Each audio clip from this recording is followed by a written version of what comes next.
One of the more powerful realizations I've had, both in business and life overall, is that what we do to win today and what we do to position ourselves to win tomorrow, they're often very different things. And we've probably all experienced this in some capacity. We get sucked into the cycle of doing, becoming so task-oriented that we don't make time to step back and ask, which direction do I want this ship to go? Because sure, we have to keep it afloat, and we have to keep it afloat now. But also, we have to navigate. The ship's role isn't solely to float, right? It's a transportation mechanism, a vehicle. Where are we going? And so the question becomes, how do we balance the two? I came across an awesome book by Lee Benson called Your Most Important Number. And I'm about halfway through, but already finding a ton of value that I'll be sharing in the future, primarily around positioning your business for success. And one of the first things the book discusses is the difference between what Lee calls eating and dreaming. Eating being the things we need to do now, to take care of matters that are essential for today, the things that need to get done. So using the same metaphor, actions to keep that boat afloat. And then there's the dreaming, which is essentially doing things now that help position the organization for success in the future, down the road. It's asking, what can I do today that will ensure we are winning tomorrow? So boat metaphor, it's planning for storms that may arise later in the journey. It's analyzing the best destinations and charting the course. And here's what really struck me. Lee suggests, based on his consulting, that ideally leaders should be, I believe the number was 80% dreaming and 20% eating. So yeah, doing what has to be done today, obviously, but largely focused on positioning the organization and themselves for success in the days to come. And what he's found is that very often out in the world, that ratio is flipped. People are so consumed by the day-to-day that the future takes a back seat to the nuance and the quote-unquote putting out fires of the present moment. We're spending 80% of our time eating. Now, like most things, this is not one size fits all. Say frontline manager at a factory is not going to be 80% dreaming and 20% eating. Their task requirements are different. But the point remains, it's imperative that we, in some capacity, utilize our resources now to look ahead. I don't know if I've ever told this story, but I always joke around with my brother about it. When we were kids in Southern California, we'd have these basically battles on the beach, right? Where we'd go down to the hard sand right in front of the water, and we'd each build these little wall/fort type things, maybe 20 feet apart from each other. This is like emulating World War I type stuff. And then we'd make cannonballs out of sand and just throw the sand at each other, right? So in a way, this is a perfect metaphor because we would always be juggling, on one hand, building the fort that would protect us from the other person, so dreaming. And then on the other hand, I mean, those things hurt, right? We'd have to, in real time, be dodging incoming sand simultaneously to building that wall, right? So, the eating. And he's a bit younger than me, so admittedly, this wasn't really fair. But regardless, he would get so consumed with throwing sand that his wall would be really cheaply made. At the beginning, I'd be trying to make this really solid base foundation, and he would just be pelting me with this stuff, and it was brutal. But as time went on, I'd build that wall higher and higher. Eventually, it would be lights out for him. He'd have nothing to hide behind. The young buck was doing, let's say, way less than 80% dreaming. And so I'm no longer building castles in the sand. But as Thoreau said, now I'm looking to build them in the air, seeking to bring things into life that are merely ideas and concepts in my head. And naturally, this prompted me to ask, well, what's my ratio now? Because it sure feels like I'm doing a lot of eating. It sure feels like I spend a lot of time every day, dodging Mikey P's incoming sand cannonballs, right? Things are going to be different tomorrow than they are today. And to truly win, we need to be asking ourselves, how do we build that bridge from the present to the future? How do we lay out stepping stones that will allow an evolution in what we're doing? And I'm thinking, if my day's 95% consumed with eating type tasks, then I need to figure things out here, right? Is it automate? Is it eliminate? Is it delegate? It's something, because the ship needs to be more effectively captained. And I love these epiphanies. Just a change in mindset that can completely redirect one's entire trajectory. And it's funny, I was having a conversation earlier today with a friend about scaling and impact and growth. Another person I love to throw ideas back and forth to. And he asked me, well, Eddie, what are some of the ways your world within could make money? And I was like, oh, it's easy, right? And so I laid it all out in great detail, the ins and outs. And he says, that's awesome. But that's not the question I asked you. You answered a different question. You answered, how is the business making money now? I asked, how can it make money in the future? Boom, another epiphany. One of those instances where you catch yourself thinking small. And this isn't a knock on the work I'm doing now or the systems in place now. They're great now, but again, now isn't forever.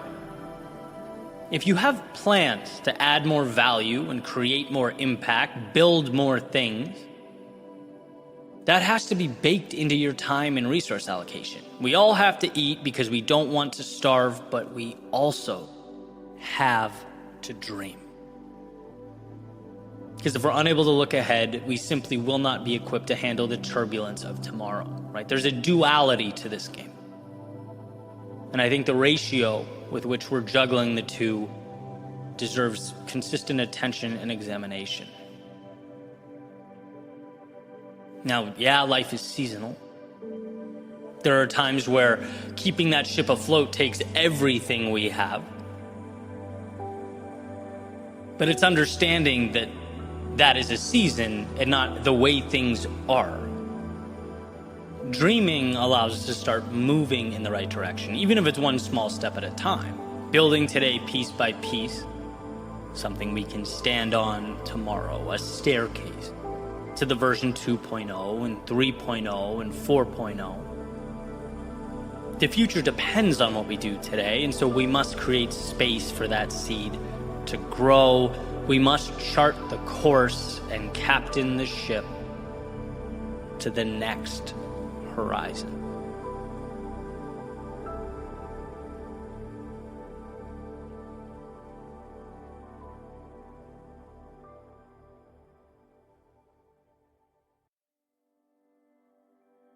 I recently heard someone say, it's not about doing your best, it's about doing what's required.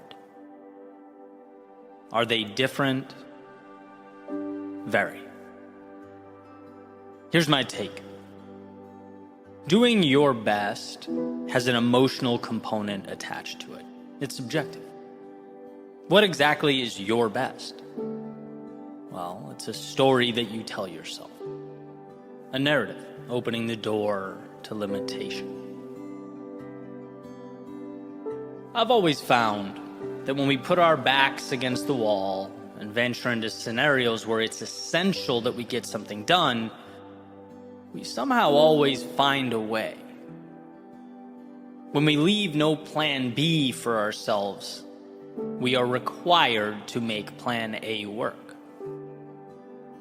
And so we do. It's a testament to both the resilience and power contained in the human spirit, as well as the reality that we can astound ourselves when we're unwilling to take no for an answer. That it's not the resources that are the problem.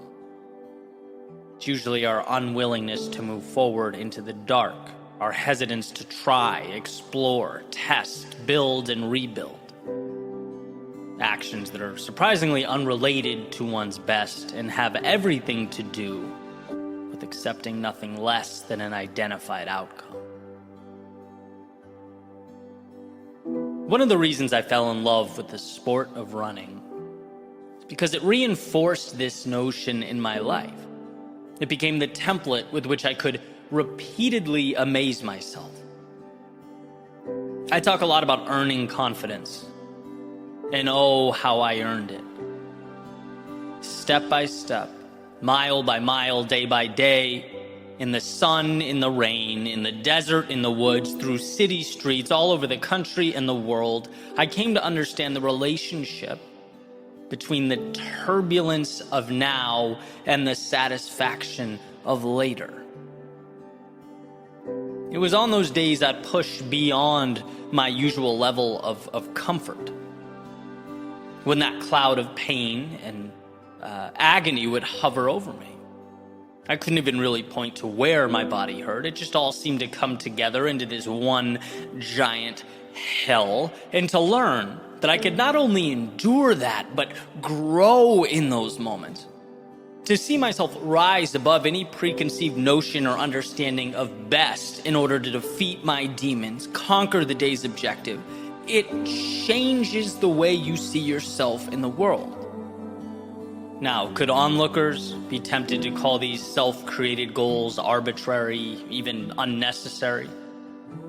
Sure, and I get why they would, but I'd also completely disagree.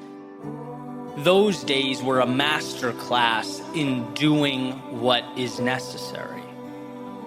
Realizing that when you shut your rational brain off and don't give your mind a chance to talk your body out of it, you can see just how powerful you are.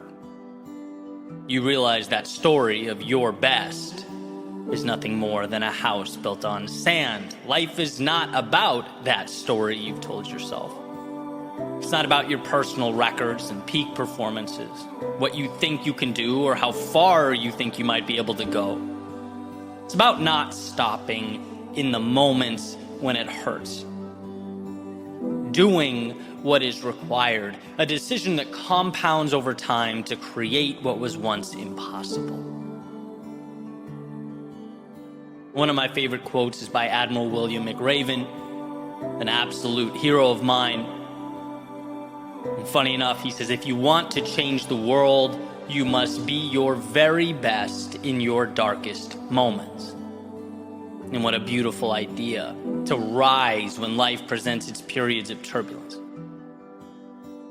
And sure, it may be a matter of semantics, but in those moments of darkness, I think of your best, not in the traditional sense, not as a personal metric, but as a willingness to do what must be done, a removal of the spotlight from you altogether and instead pointed directly at the road ahead, at the task at hand. When you choose to make the journey not about what you can and cannot do, but instead make it about what must be done, the universe, as Paulo Coelho has so elegantly stated, conspires to make it happen. I think back to my journey, and at so many periods, my best wasn't good enough. I was so lost and so overwhelmed that the only thing I could do was not stop moving. That was my superpower, simply trudge through the fear of things falling apart, the nagging pride and hurting ego. And what I learned was that life is no different than all those miles I'd put in running. How I felt, or what my previous capabilities were, what I deemed my best to be, it was all noise, it was all irrelevant. What was required was that I move forward through the chaos and to something better, and so I did. And in your world, so can you. The stories we tell ourselves are so powerful, and in many ways valuable in our journey through life. But there's one narrative that eliminates the necessity of so many others. You can get to the top of whatever mountain you are seeking to climb so long as you do not stop. So long as you let go of the limitations tied to your quote-unquote best and instead do what is required to get there. you'll see how adaptable and transformative that best really is, how it's a lagging indicator. It will take time, but you're capable of being patient. And it will have its moments of chaos, but you are capable of weathering those storms. It will present obstacles that leave you unclear, uncertain, sometimes unprepared, but you're capable of picking your head up and moving through that haze. What you know of yourself now is a fraction of a fraction of a fraction of what you're capable of doing. And how far that goes will be determined not by putting a stake in the ground and calling it your personal best, but as Emerson has said, by hitching your wagon to a star and pulling yourself towards its light, a little bit at a time.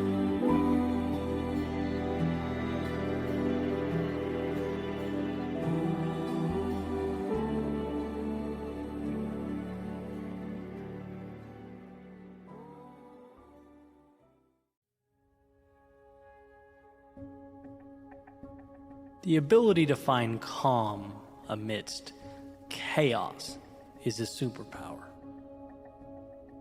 Finding clarity and focus. Not when the environment is perfect, not when the stars are aligned, but when your mind wants to wander and your emotions are high. When the conditions are not perfect and your brain starts to rationalize, maybe picking things back up some other time. Can you carve out serenity for yourself? Just enough to do what needs to be done, because sometimes that is what makes all the difference. I remember way back now, 2017, getting out of a relationship, relocating, starting over in many ways, just kind of wrecked. And for a period, couldn't immerse myself in my work like I used to. The rest of life felt like it was on such shaky ground that it's like, when everything's shaking, how do I find the stability to talk about it? To turn it all into something meaningful? It just felt impossible. But I was working through it, and one morning I was out on my patio listening to this meditation app. It was a guided meditation. And I'll never forget the voice saying, think of your thoughts as clouds floating overhead. You're sitting and looking up at them, just watching them go by. Which means a few things. One, it removes you from your thoughts. That chattering in your head is not you, and you can in fact step away from it and observe it. And two, it kind of diminishes the good thought versus bad thought label. They're all just thoughts, and they only mean something if you take them on, if you choose to embody them. And now this alone is a practice or skill that people work on their whole lives, right? This concept is just the beginning, but I felt that in many ways it was a light bulb moment. It opened a door for me. There was a very practical usage here, because the easy days are rarely a problem, right? But life is messy. The easy days are great, but you can't rely on them, right? Life is ups and downs. It's the days that things are turbulent, or the other corners of my life are presenting issues, right? Whether it's people or health problems or frustration or anger at something that's occurred, just human things. To be able to sit down, open my laptop, and envision it all as little clouds floating overhead is freeing. It's like disassociating yourself from the baggage. Yeah, you might be in a storm, but you're capable of creating an eye wall, manufacturing serenity for yourself. It's saying, no, the externalities do not get to dictate how, when, and where I allocate my attention. It's not about running or hiding. This is about understanding that life does not create perfect moments. The timing will never be just right. And therefore, we must manufacture our starting points. We must create the very arenas in which we will perform. And one of my favorite examples of this was an eye-opening experience for me being sick on the day I'd planned to run a half marathon. Been practicing, working out for months, right? Woke up with this scratchy throat and a cough, and everything sort of devolved into chaos. I spent the morning constantly reminding myself that I was operating on an empty tank, that I was going to be less than 100%. It wasn't until I stopped talking to myself and just started running that I saw through the story I was telling. I separated my reality from my thoughts and created a space I could thrive in. And I remember about halfway through looking at my time and realizing, wow, like not only am I okay, this is great. I feel good. I'm going to make something incredible out of this. Right? Conditions weren't ideal, but that's just it. Sometimes life asks us to make something of ourselves and the world around us with less than ideal circumstances. When things aren't perfect, can you separate your thoughts from the task at hand? Can you find focus when you're surrounded by noise? Can you create clarity amidst the clutter? It's important to understand that life consists of highs and lows. That is the plane of reality we exist on, and so the question becomes, during the lows, can we carve out that environment to succeed? When we want to stop, to turn back, when we want to make excuses, can we separate the thoughts from what must be done, the emotion from the action? The ability to find calm amidst chaos is a superpower. We just need to remember to look. We need to remember that the negative emotions, the ideas, and the stories are not us. They are clouds floating overhead. Step back, observe them, let them go by, and understand that now it's time to do what needs to be done. Now it's time to tap into that potential and that strength that's always been there. It's always existed. It just needs permission, not from the external world, but from you now.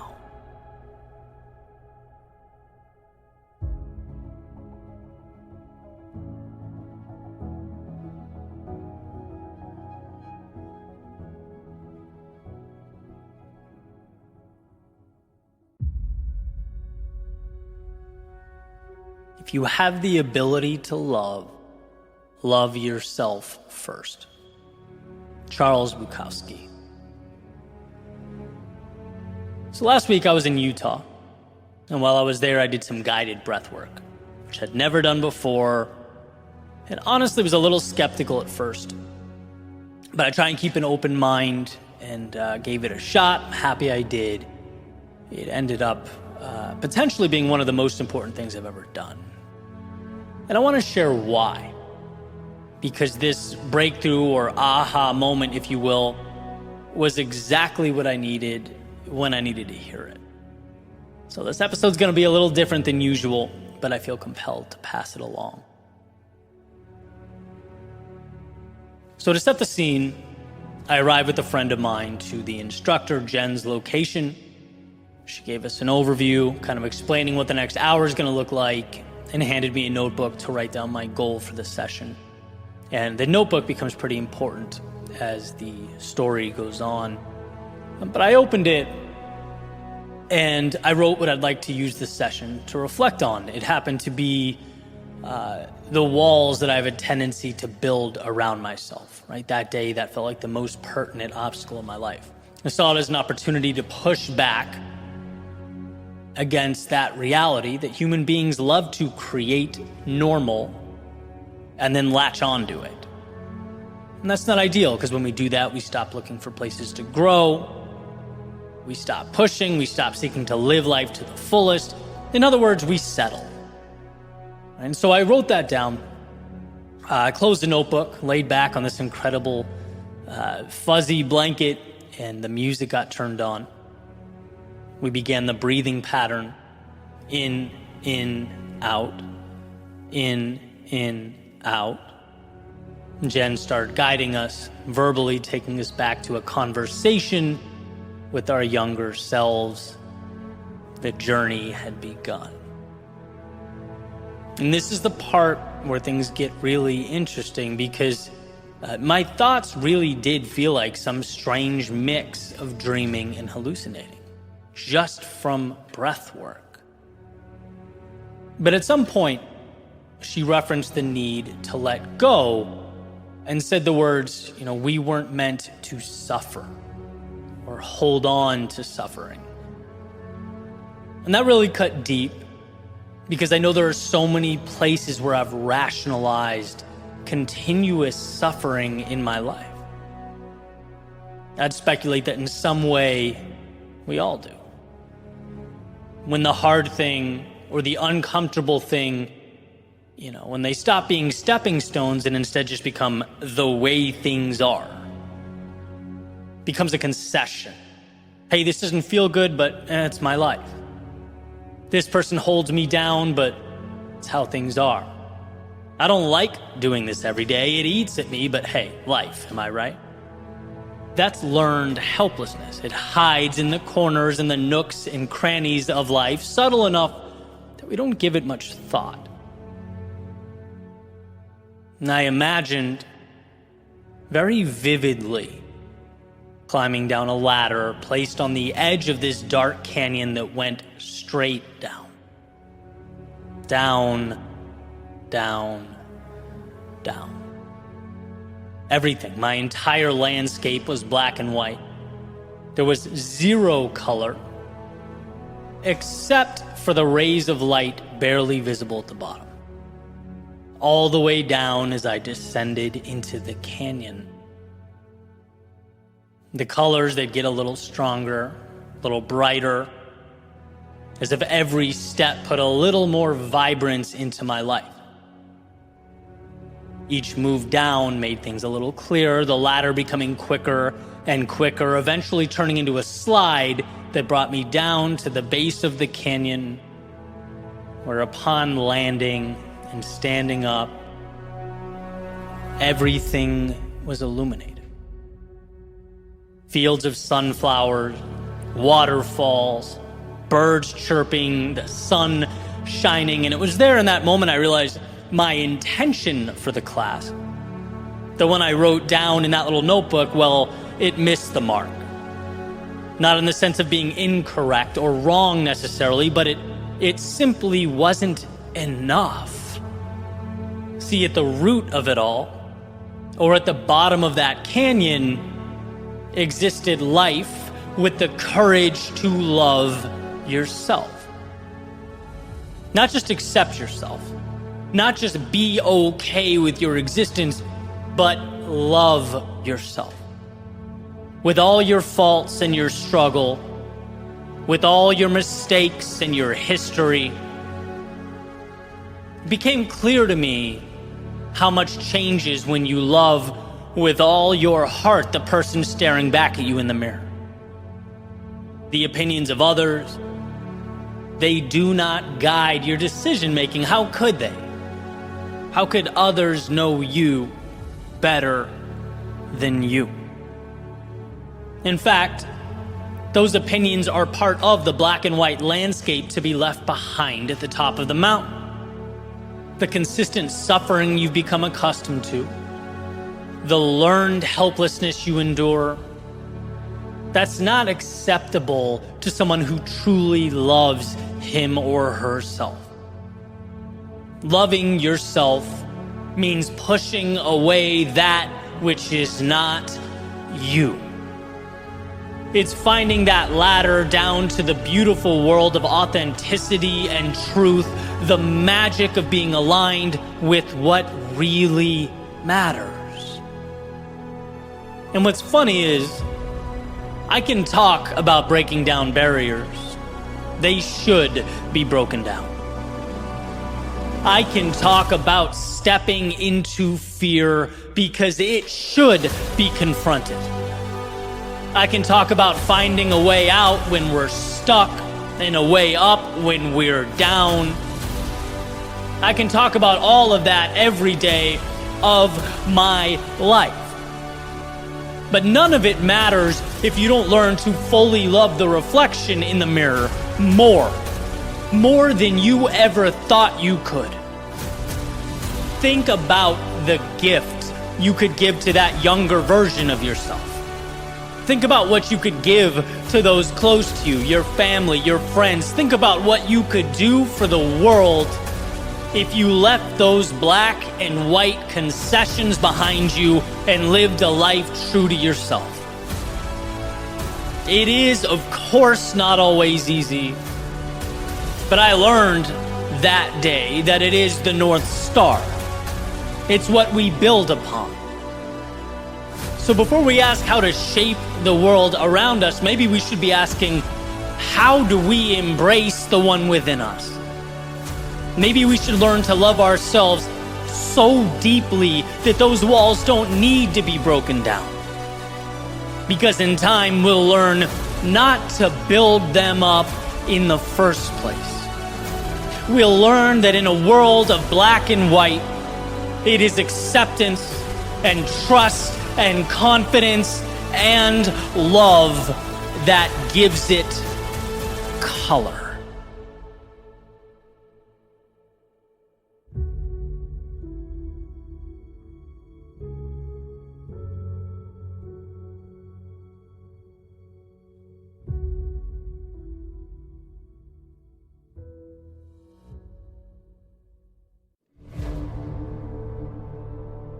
Les Brown has said, "You don't get what you want in life, you get who you are." If you put the man together, the world responds. You build yourself up, evolve, life around you will transform. Someone once asked me on a podcast episode about imposter syndrome, why I think it's actually a very positive thing. And my thinking is, imposter syndrome is a sign that you're in an arena somewhat foreign to you. You're trying something new, playing the student. Anytime you do that, of course you're going to feel out of place. You have to. You don't grow without putting yourself in an environment in which growth is possible. We have to shake up the old in order to create the new, and it's that process, to Les Brown's point, that makes us who we are. It creates our reality. Jim Rohn has said something similar in that it's not what we have, it's what we become. Having something is one thing, sure. But building yourself up to be someone who can repeatedly go out and get that thing over and over and over again, well, that's something different altogether. Are you willing to be that vulnerable? To start on the ground floor and work your way up? Because here's the deal.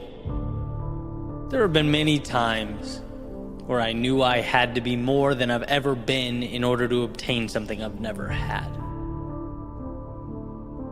And if I aim to live life to the fullest, and I do, realizations like this will only continue. Everyone knows it's painful when there's a delta that exists between what you want and what you're currently capable of having or acquiring. That's a tough realization. And what epiphanies like that tend to do is leave you with a few options, right? You can run away or get better. You can surrender and find something lesser, or become worthy of that thing you want. Talk about a difficult conversation with yourself. Acknowledging that you're currently not where you need to be. The ego does not like that. It's uncomfortable. That's why so many people raise the white flag and run. It can be much easier to shake your fist at the world around you than it is to delve into the one within you. Joseph Campbell has said, the hero's journey is inside you. Throw off the veils and open the mystery of yourself. Close your eyes and imagine a world where you aren't scared to go after what you want. To grow along with your dreams, your goals, aspirations, where you walk directly into that space your curiosity is begging you to explore. Where you condition yourself to depersonalize the criticism and failure and instead focus on the becoming. That's not some crazy proposition. You're not being asked to go perform some miracle. It's simply about giving yourself permission to evolve into what you can become, allowing water to nourish the seed that is your soul. When you look around you and feel the very human thought that is, I wish something about this was different, I challenge you to be courageous enough to point in and ask, how can I make it so? How can I level up and become the type of person that has X, that gives Y, that experiences Z? You are capable of filling that gap.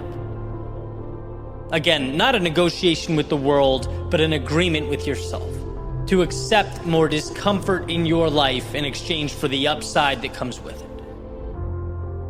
There's something to the saying, don't wish it were different, wish you were better. Because again, it places power and control in your hands to evolve and make it reality. It's crazy to me how easy it is, and because of that, how many people complain about something their entire lives without owning the change. Becoming the person who lives differently, sees differently, feels differently, it's all there. You get in life who you are. And how incredible that who you are never ends. It's limitless. If you're willing to push, to grow and change, it is your ticket to the ride of a lifetime.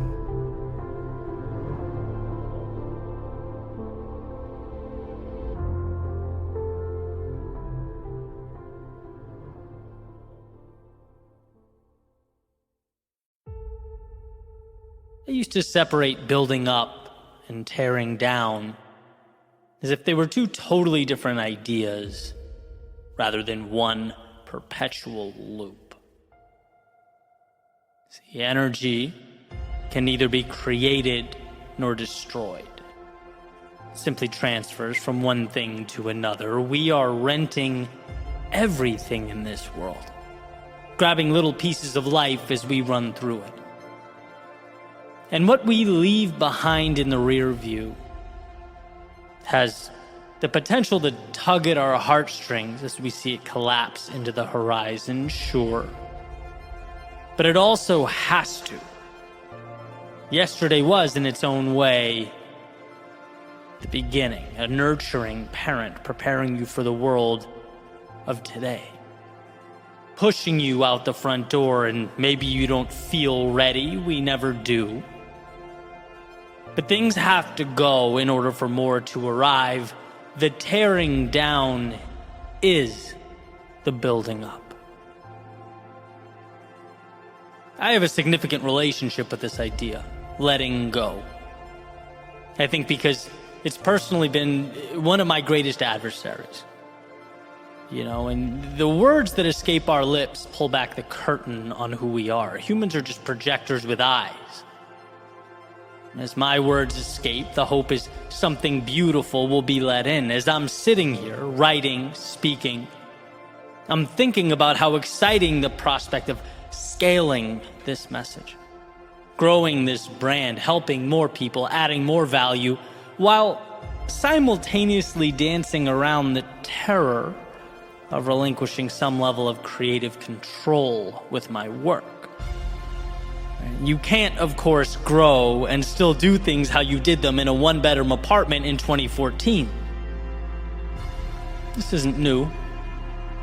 I've been grappling with it in different contexts for years. It's so personal to me, but the reality is there's no gray space here. This situation is clear as glass. You have to let go in order to acquire. require. You have to tear down those barriers in order to make room for more. This is and always has been a me conversation. A look at myself in the mirror conversation. Eddie, what are you willing to let go of, because there are ropes that must be cut? See, these conversations hurt, but they are the transfer mechanism to all that is beautiful. Being self-aware hurts. But I'm going to go out on a limb here and assume that it hurts less than operating in a state of consistent delusion. So I offer this question to you. What was the last conversation you had with yourself? When was your last "is what I want and what I'm doing" aligned conversation?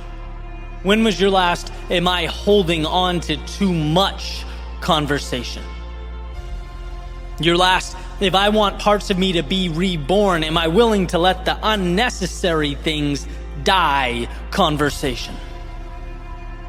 Life is a cycle, and we forget that. As we get comfortable, as we become accustomed to routine, it's easy to forget. Are we shedding the old or hiding within it? In Gary Keller's One Thing, he mentions how a domino can knock over another domino 50% larger. So if you were to start with a 2-inch domino and keep increasing the one next to it by 50%, the 23rd domino in the progression would be able to knock over the Eiffel Tower.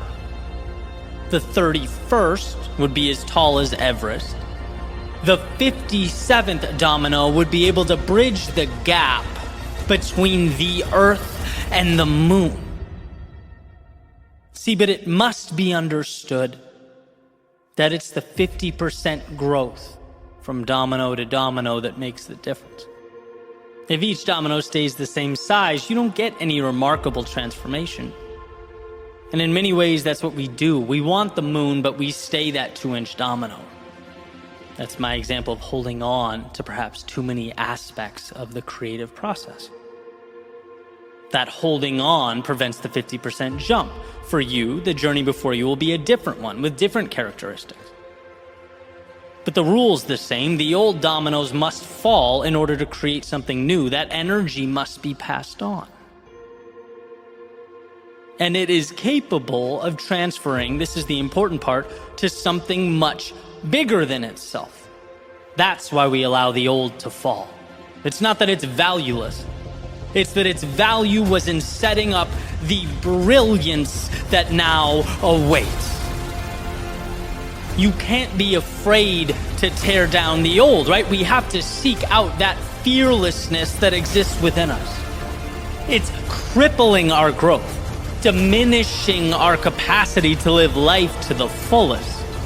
That's what's scary. Protecting that which no longer serves us is what's dangerous. So let yesterday fade into the rear view. It may hurt, it may tug at those heartstrings, but when you look back years from now, it will be the reason, the very reason, you'll have embarked upon the adventure of a lifetime. It's what you destroyed that will have opened the door for everything, brought forth the manifestation of the beautiful life you ultimately came to build.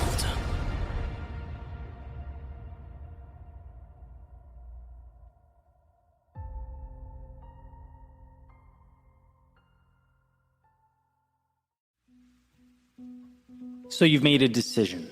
Congrats, you're 3% done. Now I'm paraphrasing, but that's an idea from author and entrepreneur Lee Benson. Belief and execution, the duo that will change your life. First, believe. Why? Because nothing happens without belief. Nothing begins without an understanding and a trust that the future contains something of value. That the seeds of discomfort being planted will bear fruit. We simply don't walk through doors if we don't believe something of value exists on the other side. And then there's execution, the doing. Congrats, you gave yourself permission to begin. That was a big step, right? But now you have to deal with life, and life, my friends, is no picnic. It's in the doing that success is either obtained or not, that a new reality is birthed or not.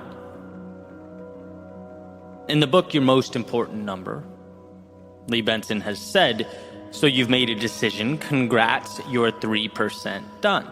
Why? Because, well, now comes the implementation, the execution. Now the feet are on the ground and the wheels, the road, and we must transform the thoughts into things. Thinking can be so much more convenient than doing. Execution is trying things. It's recognizing the attempts that didn't work. It's moving forward only to realize wrong path or wrong approach. Or maybe what's required of you is not yet something you're capable of producing, and so you must evolve. It's seeing setbacks as data points. It's understanding that to not know is okay because we collect our answers as we go. It's seeing the journey as an experiment, one in which we seek to understand ourselves and the world. There is so much contained in that 97%. To write your own ending storybook. An infinite number of paths and outcomes, but ultimately only discoverable by you. And I think that's one of the most beautiful things about life. And once you give yourself permission to walk a certain path, once you believe in something greater than the world as it currently exists, you become an artist, painting something that was not there before, using the highs as little benchmarks to remind you why you started to begin with when your landscape becomes gray. It's using the lows as fuel that turns the ordinary into extraordinary, that slingshots the old you to the new you, adding brightness and vibrance to the overall scene. You're encapsulating all of it as you move through that great unknown, as you push further and further into the abyss. You're playing the role of maker. Not because you knew how it would all turn out, but because you didn't, and still you executed. Recently in an interview, I heard Alex Hormozi, a now accomplished entrepreneur in his own right, talking about some of his failings, consulting gyms in the fitness industry, the moment when things went south. And he lost it all. Now, for a moment, he thought he had. Money, assets, and perhaps even the pride, gone. But came to learn that money and those assets, they are lagging indicators. They aren't the value that's obtained. The value is who you become. The value is learning how to be someone who can obtain those things in the first place. It's emerging from the old restriction and limitation, the old narratives. Because that cannot be taken away. When we execute, we're making ourselves something we otherwise could never have become. And so Alex learned that what he lost was insignificant compared to what he gained. And why is this such a common theme? With industry leaders, folks speaking on their accomplishments. I think the answer is simple, because you don't get there without the doing and the execution. And if to execute means to step forward without having all the answers, after all, we are only human, life will humble us. Excellence must be a game of trial and error. We can't escape those lost everything stories. Because choosing the right path every time, well, that only happens when you choose no path at all. We have to act and be okay understanding that action brings with it mistakes and lessons and setbacks. You know, all those little annoying things that become greatness. 97% is left because the path before you is unwalked. But know that it contains everything you need. So believe it, decide, because nothing starts without that initial 3%. But nothing changes without the subsequent 97. That's where we are shaped. And when you come face to face with the inevitable adversity, know that life might take the material gains. It might demand a price you deem to be steep. It might collect as a toll assets you've been accumulating along the way. But it can't take what you know or who you've become. And that is why you execute. To build the world around you, yes, but most importantly, to build yourself into someone who can thrive in such an environment. It's in doing that the man is built. And as was said in Gary Keller's book, The One Thing, build the man and the world falls into place.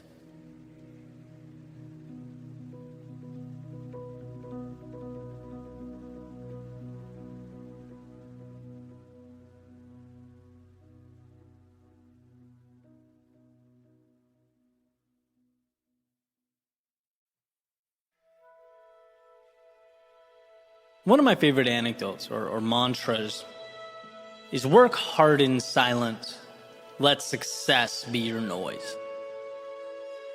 That idea, in my mind, is perfection. Let your growth, your evolution, and yes, ultimately your accolades do this speaking for you. This always hit home for me for two reasons. One, because things of value come with a hefty price tag. We know this. Excellence requires sacrifice. It is, in many ways, both a daunting and worthwhile pursuit. And two, well, because we often conflate flailing around with progress.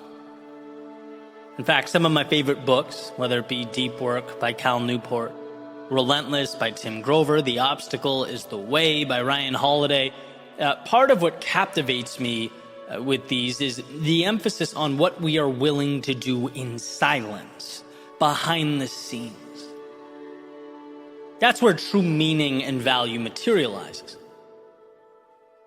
It's also where it's most difficult to commit and continue forward, because in silence, there is no audience clapping for you. There is no validation. When you're building and reading and improving, when you're at the gym or on those calls, establishing that foundation, putting in the hours, it's easy to look around and have doubts. Right? Our brains go, I did the work, where's the reward? I sacrificed, so where's the payout? It's not intuitive to understand that, hey, it's not visible yet. One of my favorite metaphors, the lily pad pond, in which there is a pond with lily pads doubling in size every day, and on day 30, the pond is completely covered with them. So what day was the pond half covered? And if we're thinking quickly, we might be inclined to say, well, half of 30 is 15, so it was half covered on day 15. But that's wrong, because if they're doubling every day, that pond wasn't half covered until day 29, and only a quarter covered on day 28. Meaning every day before then, the change was so small that perhaps it wasn't even visible to the naked eye. So small that to onlookers, the prospect of it one day being covered might have seemed far-fetched. But what was at work was the necessary change to set the stage, to start what would ultimately become the exponential growth that is noticeable, impactful. Now, of course, lily pads are not human, but little thought experiment, let's say they had been. I'd like to believe that talking about their growth, their plans, right, them screaming about how great they are and what they will someday be would not have helped them grow faster. In fact, it might have potentially even distracted the necessary evolution. The growth was not them versus the world, it was them versus them. And that's the idea, right? It's okay to work on you, to make a deal, sign a contract with yourself that you are doing something now that only you understand, that won't be visible until a later date.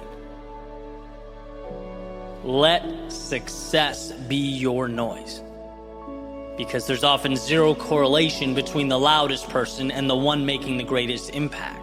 Let success be your noise, because you can't fake competency. Let success be your noise, because leaders don't need to proclaim they lead, and winners don't need to prove they've won, and virtuous people don't advertise their virtue. It's in the doing. That's where we pay the price, the steep price. I've always said the last 10 years for me, the hardest part wasn't failing. It was not when things didn't go as planned. The hardest part was simply not knowing. It was the whisper that, hey, all this could be for naught. That I'm wasting my time, that the whole idea is a car without wheels, and that's what hurt. But if I could go back in time, talk to my younger self, I would say, all this, all of it, the ups, downs, highs, lows, it's making you who you need to be. And if something doesn't work or go as you planned it originally, relax. You learn, you adjust, and you move forward. That's how the doubling of lily pads, right, using the same metaphor, occurs. You're learning, you're growing, and that's a you thing. I talked a few weeks ago now about the difference between a fee and a fine, as discussed in The Psychology of Money by Morgan Housel.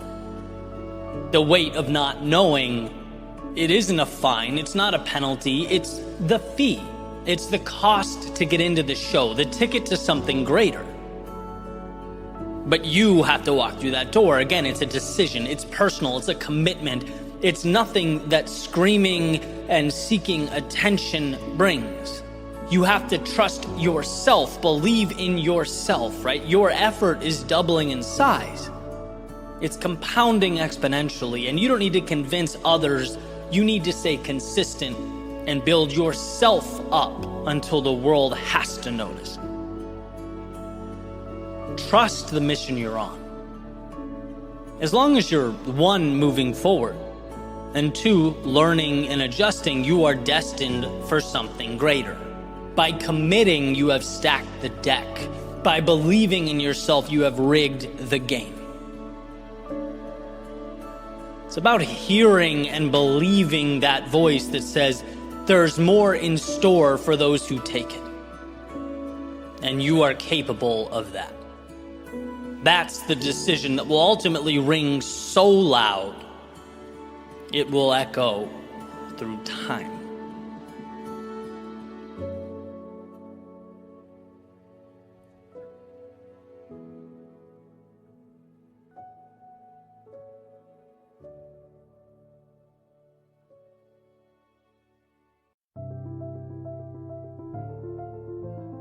I was in the car recently with my sister Allie, her girlfriend Alex, and her girlfriend's dad, Jeremy. We were on our way to dinner in Naples, Florida, simultaneously driving and kind of looking through different places to eat. And no one really knew the area well, right? So we get to the point where we're pretty sure we have a spot we want to go picked out, when Alex suddenly looks up her phone and says to her dad, it looks like the place we're going tonight is a little fancy. And so for context, right, they're both from London. Their accents make this 1,000,000 times better And he hears her, he looks back over at her and says, well, we deserve fancy, don't we, darling? And I'm like, oh my God, you guys are a real life movie and don't even know it. I thought it was just such a beautiful thing. Moments like that are everything. Reminders to immerse ourselves in the moment, in what matters, with the people that matter. This, of course, wasn't about the restaurant, but how evident it was that he was grateful to be there. I remember seeing a quote that said, if you can't find joy in a cup of coffee, you certainly won't find it in a yacht. So how's that for perspective? You know, it's the little things that hold the value, the ones that become the big things. And while our eyes are fixated on mountaintops, life is about the climb. Or as it's put in another anecdote, we live not for the destination, but for the journey. And see, this is a very timely topic for me. I woke up today having hit the milestone, 500,000 subscribers on YouTube, which has honestly been a goal of mine since I started doing this in 2014. I woke up so excited, so happy, so grateful for every single view, for every person that stumbled upon my message and saw somewhere in my journey a little piece of their own. But as today's gone on, it's been interesting. I found myself more and more unsure how I feel. Because on one hand, it is representative of that exact thing. The journey, the ride. I feel like the luckiest human alive, with friends and family that have truly carried me through the valleys of life. And if anything, milestones like these honor them and the light they bring to the world. But on the other hand, a part of me couldn't help thinking, oh, okay, I guess 1 million is next. And trust me, I wish that wasn't true, but it is. I remember reading in the Almanac of Naval Ravikant a passage where he said, essentially that the excitement of acquisition isn't in the thing we're acquiring, it's in the anticipation of it, the buildup. I believe he used the example of a Ferrari, implying that waiting for it was the fun. That's the rush. Getting it is just kind of, okay, now I have a Ferrari. And that's what makes these benchmarks we create so interesting. They're everything and nothing simultaneously. Reminders that finish lines aren't of value for their own sake. They're valuable because they remind you of the race you ran, the highs you cherished, and the lows you fought through. Life ebbs and it flows, and I'm continuously fascinated by its duality, by the overlap we need to live in, how two things can be true at once and so often are. I can sit here today and tell you, I think in a lot of ways, societally, we've gotten a little soft, too soft, that we often fail to understand that the road to what we want runs through the very landscape that will push us to be more than we've ever been. That we have to get comfortable being uncomfortable. Or that the beauty of being human is that we can make sacrifices now for that which we desire in the future. All this, as far as I'm concerned, is absolutely unequivocally true. But there's also the existential question. Yeah, but for what? If you're not living, cherishing the little things, finding the miraculous in something as small as a cup of coffee, then when, darling, will you let yourself deserve fancy? No, I'm not going to claim I have all the answers. I do not. But if my time on this planet is a test case, well, here's what it showed me. When life is all about the destination, the 500K milestones, the money, the growth, the status, the world becomes hollow, and man, does it hollow out fast. Things mean less. And while sure, they're often a valuable direction to point the compass, they are not life. And on the contrary, when it's all play and no direction, all wandering and no learning, all chaos and no building, that subsequent meaninglessness emerges again. It's in balancing the two. Life is incredible, but only to those who make a point to see it as so. And God, is that easy not to do? It blows my mind how easy it is to miss the things that are most important. That's what this day has taught me. The finish lines and 500,000 milestones, though few and far between, are a celebration. But they do not point to themselves. They point to the little things. They point to the people. They point to the times you were walking through hell and kept walking. They point to the sunrises, sunsets, and times you sat back and thought, wow, am I lucky? After all, there's a reason the view from the top points right back down to the world below. Shines a spotlight on the very ascent you just endured. As if highlighting what really matters, what life is really about. And so today, by default, a new ship has left the port towards a new horizon. Compass aimed at, let's say, 1 million. Why not? But it's essential to remember that that is the North Star that guides the journey. It is not everything. I challenge you to point your compass accordingly to whatever it is in your world that matters, that excites you, that lifts you up. And when you arrive, let it be not the goal in and of itself, but a celebration of the joy, the happiness contained along the way, the fact that you did look around and smile, did cherish those sunsets, sips of coffee, that you treated yourself to fancy, and that you paused every now and then to say to yourself, thank you.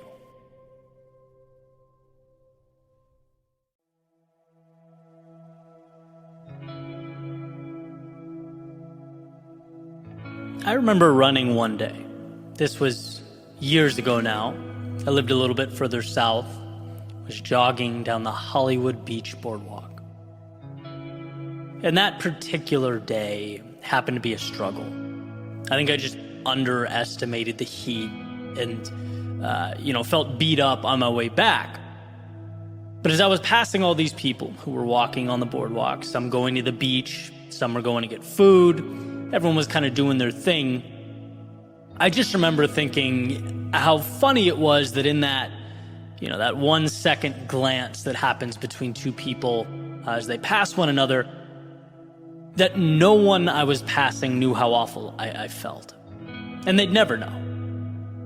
It felt odd to me that so much hurt could be hidden in plain sight. Not that in a million years I'd want them to know or they needed to know, but it's the idea that this bridge between their world and mine would never be crossed, that my little hell was a secret the Hollywood boardwalk would keep forever.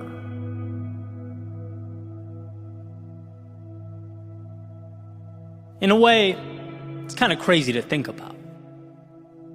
How someone can be going through their own struggle and it's never apparent to passersby.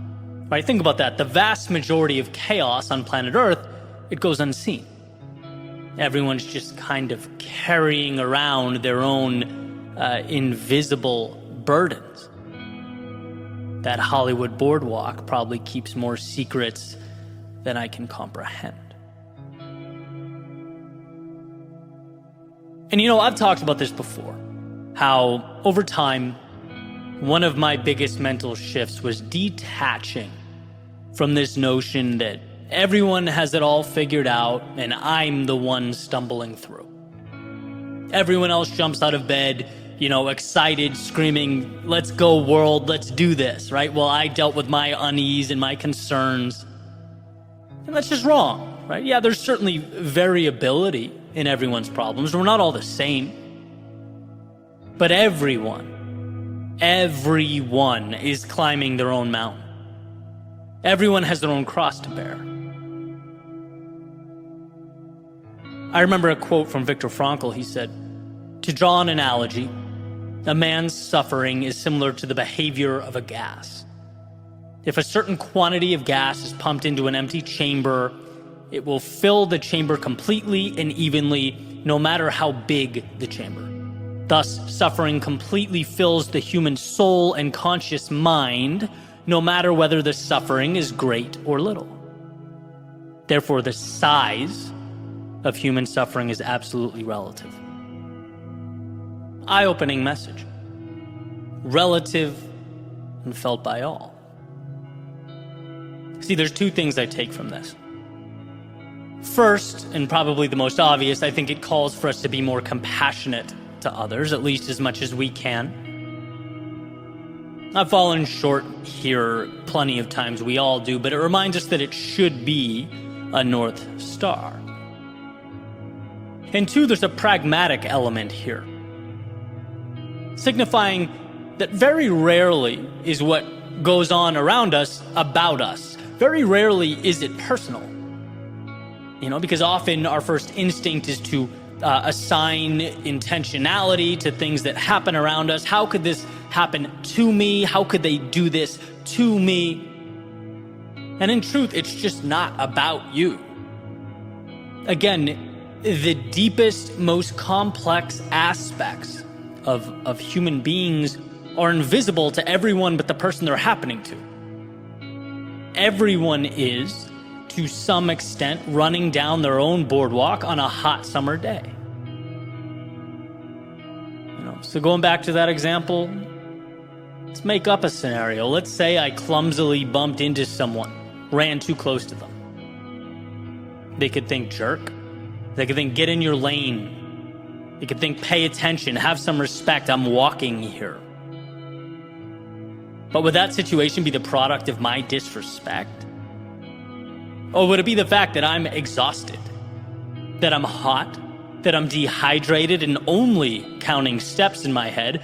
Buildings could have been collapsing around me and I would have had no idea.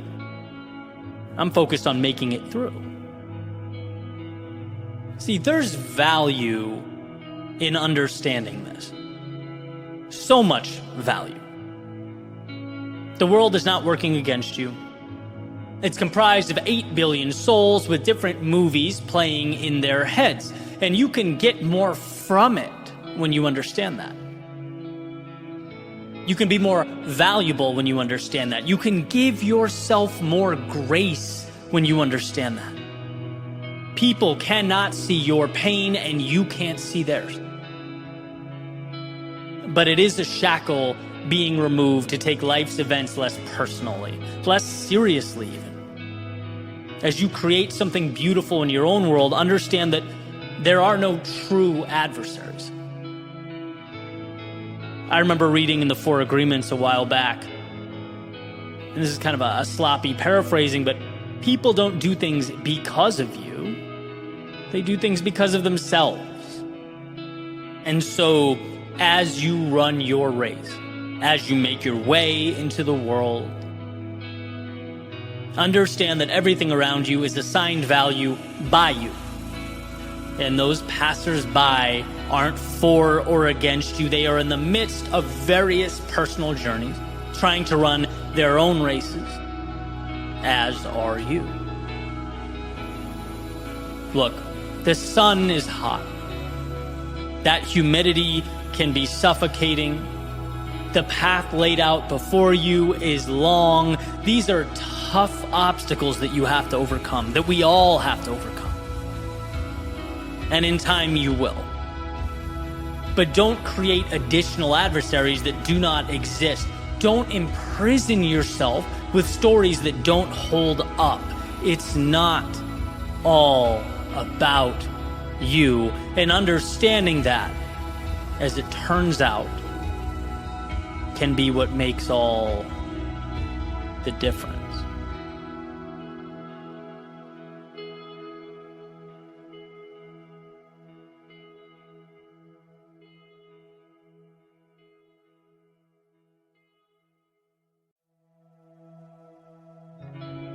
You can become so fixated on winning or losing the game that you forget to ask yourself, am I playing the right one?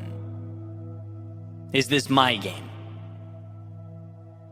Am I setting myself up to win in an arena of significance to me? Because look, there are infinite games out there. And sometimes we find ourselves caught up in a race we have no business running.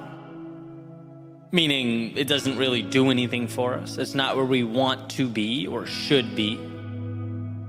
There's a saying by someone, and a few social media outlets actually restricted my post for suggesting it was Einstein. So it might not be Mr. Einstein, but whoever said it, thank you, you're awesome. The saying goes, everyone is a genius.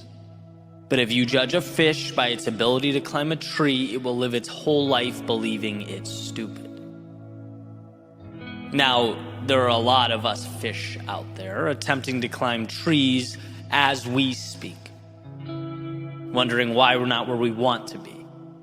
Perhaps seeing the results or lack thereof as an indication that we're insufficient, inadequate in some way. When, hey, that's not the case at all. It's that we haven't taken the time to identify our own personal intersection of what we love and what adds value to the world. We haven't manufactured those fireworks. That's something that has to be explored, found. J.R.R. Tolkien, not all who wander are lost, right? And I think we innately fear this process of searching because it's unsettling to not know how things are going to play out. Trust me, I've been there, right? It's taxing to not have your packaged little elevator speech and a 5-year vision when it seems like the whole world does. But to deprive yourself of this exploration is to potentially forfeit the very thing that you come to live for. Most of the time, purpose doesn't fall into one's lap. You have to have your eyes open. What's meaningful must be sought out. Now, I'm going to play a little devil's advocate here, because our world is not black and white. It sort of lives in this gray space, right? Can you win at someone else's game? Sure. There are a lot of people, quote unquote, succeeding in areas that are not ideal, that they don't love, that they're not their best in. But how is success being defined? I've talked extensively about my journey and all those games I used to play, the targets I used to aim for. And I know a lot of people who've come to similar epiphanies, right? But when you don't realize you can exit stage left and begin again, start something new, you simply continue this same song and dance, right? It's not life that keeps us confined, it's ignorance that keeps us confined. We simply have to be taught that there's more. And I understand to find an arena where you can thrive in a purely historical context is a luxury. And you are programmed to survive. You're not programmed to build an art studio because it's your passion, right? But there lies the battle. We are at a place in time where we have collectively cultivated abundance. The phone you're using to consume this content, that little thing can be a portal that transports your thoughts, your creation, your business to the masses. You have at your fingertips access to billions of people. You have reach that humans only 30 years ago, all the way back to the beginning of mankind, could only dream of. The means are there. In so many ways, it's about freeing yourself to pursue the opportunity that exists all around you, because we self-limit. Alan Watts asked the ever-important question, what would you do if money were no object? Now, in a practical world, why ask such a question? Simple, because removing those monetary constraints as you contemplate your answer allows you to truly analyze what endeavors are meaningful to you. When something is meaningful, you want to do it. When you want to do it, you immerse yourself in those little intricacies, in those details that the average person simply doesn't pay attention to, making you so good at whatever that thing is that eventually, not only can you be the best at it, but you can monetize it, and probably at a very high rate. It's not money holding you back. It's not time holding you back. It's not the external world holding you back. It's what you have been conditioned to believe that's holding you back. You are a genius at something. You are king or queen of your empire, victor within your arena. But to realize these things, you have to, 1, understand it's a possibility, and 2, refuse to stay stagnant. We have to stop conceding so much while simultaneously accepting so little. Life will never provide what you do not ask for. So why? Why be scared to ask? Life won't tell you you're a fish climbing a tree. You must tell you that. Life won't expand your horizons and adjust your trajectory. You must initiate that change. To find your genius, you must be willing to leave what's insufficient. To capture what's meaningful, you must be willing to leave what is meaningless. Let's agree to alter the question, do I have genius-level talent? Because you do. And you live in a society that also rewards those who realize it. The question we need to be willing to ask is, are you willing to walk on shaky ground? To abandon, at least for a period of time, safety and the comfort of predictability in order to find that genius? Are you willing to nurture the greatness that already lives within you? Because it was never a matter of ability. It's a matter of what you're willing to discover.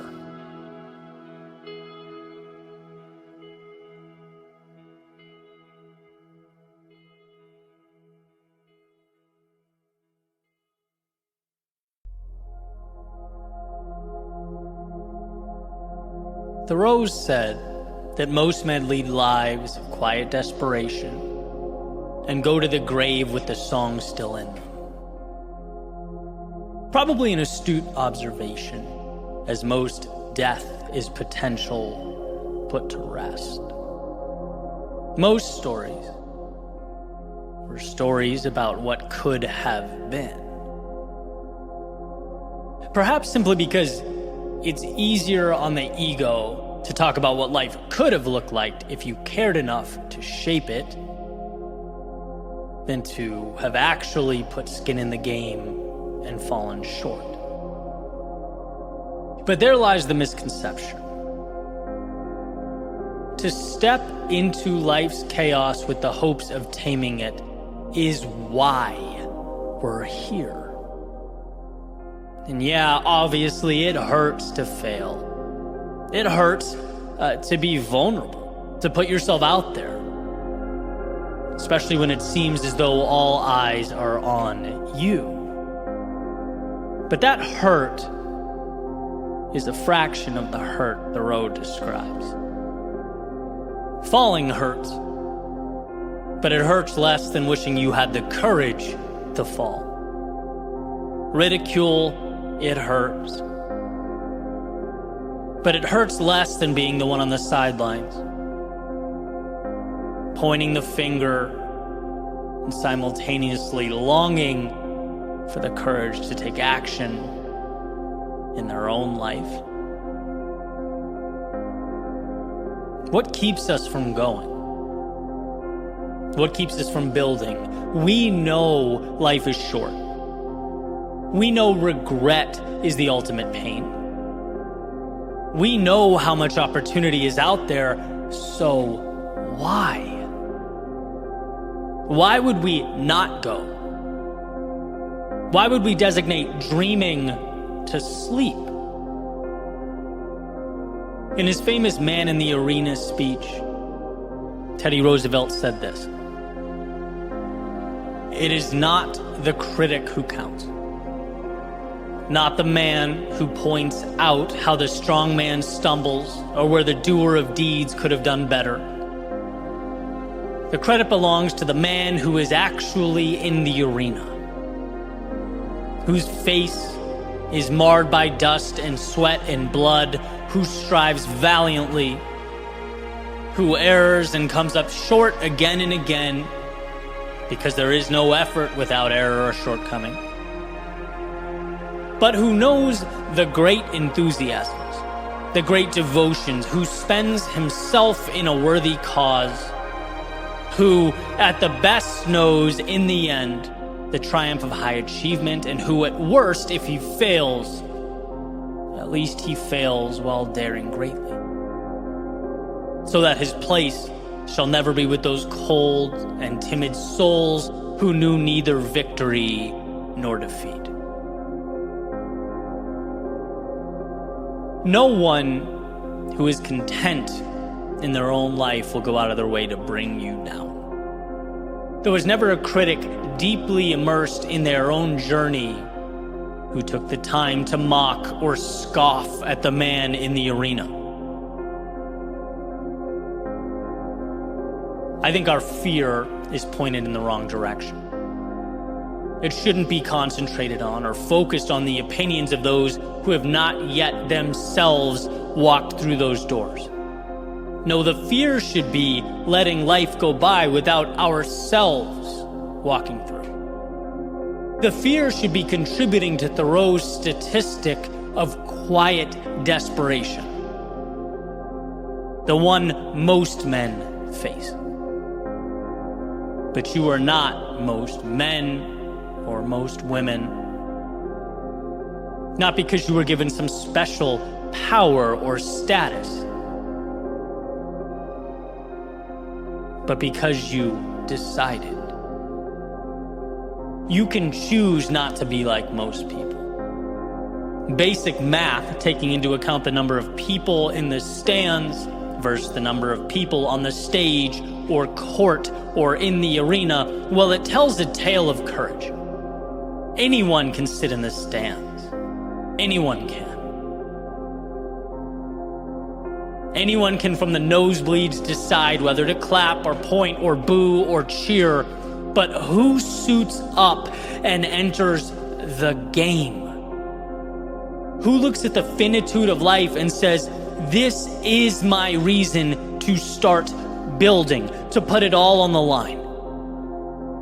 Because if I fail, it will mean I was one of the few who looked around and said, this isn't bigger than I am.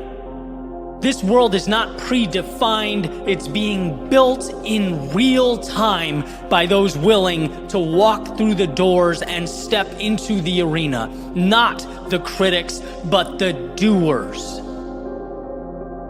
And look, everyone has a thing, right? I don't know what that thing is for you, but you do.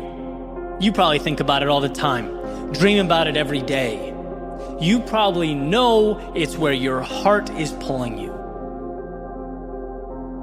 Do not let your life become a statistic. Don't you dare go to that graveyard having been someone who held on tighter to excuses than to what mattered most in your life. So go. Step into the arena, and if they point, let them point. If they criticize, let them criticize.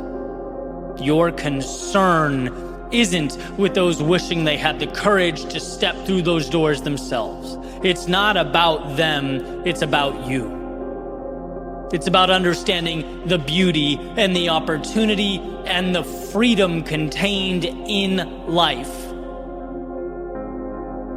for those who find the courage to reach out and take it.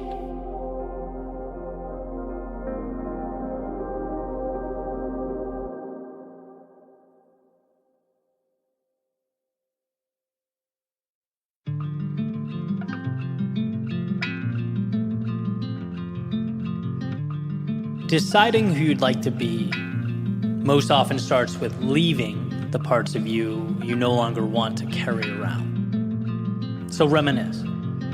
Think back. Examine. Because you didn't just arrive at today. This moment is the result of thousands upon thousands of steps and conversations and decisions. Our lives are sculpted like ocean shores, one wave, one gust of wind at a time. And sure, there were certainly events that expedited the process. But the point is, holistically, landscapes take time to materialize, as did this one. But you're not confined to this moment. In fact, you, in and of itself, is an idea. You is a story that incorporates the things you used to do, places you used to go, people you used to know. You is not right now. You is how you summarize the path that created right now. But you can change, because you will always mean what you decide it does. So reminisce, think back, examine, and feel the warmth of the good times. Bask in the moments that lit up your soul. But don't be afraid to pull back the curtain on those things that, well, maybe you aren't too proud of. The things that no longer defined you, perhaps never defined you to begin with.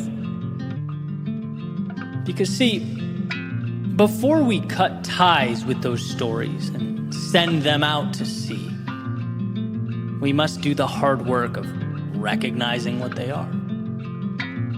Before we can identify the life to be lived, we have to be able to see the one that will live no more. And so it's okay to walk down that road. Those things are no longer you. They are ideas, old ideas, bad ideas, and so they will be relegated to the sands of time.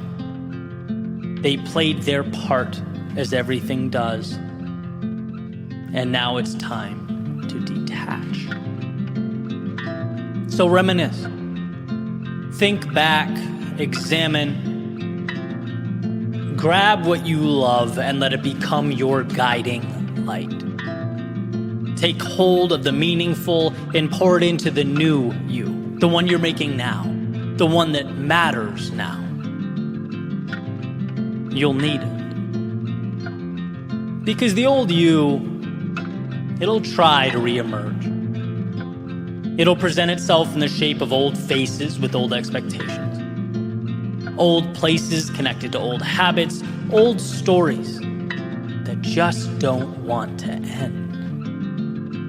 But these characters, they played their part. And thank God they did, because now they're recognizable. Now you know to cut ties. You know, I wish it weren't so. I think we all do, but sometimes life requires that we touch that burning hot stove in order to understand that it's hot. It's easy to dismiss these occurrences as a bad thing or wasted time, but I think they're a beautiful thing. Recognizing and mitigating our mistake leaves us with a new foundation to build on, a blank canvas. It makes you not a prisoner to yesterday's work, it makes you an artist again. A designer, a creator. So reminisce, think back and examine, but not to hold on. Reminisce to let go, to say the goodbyes that will make space for the hellos, to free yourself of excess that will make space for the necessities. You've spent a long time designing you. Some of it ideal, but all of it valuable in its own unique way. The reality is that now, in this current moment, not all of it needs to come with you. So reminisce, think back, examine, so that before you move ahead, you know exactly what needs to be left behind.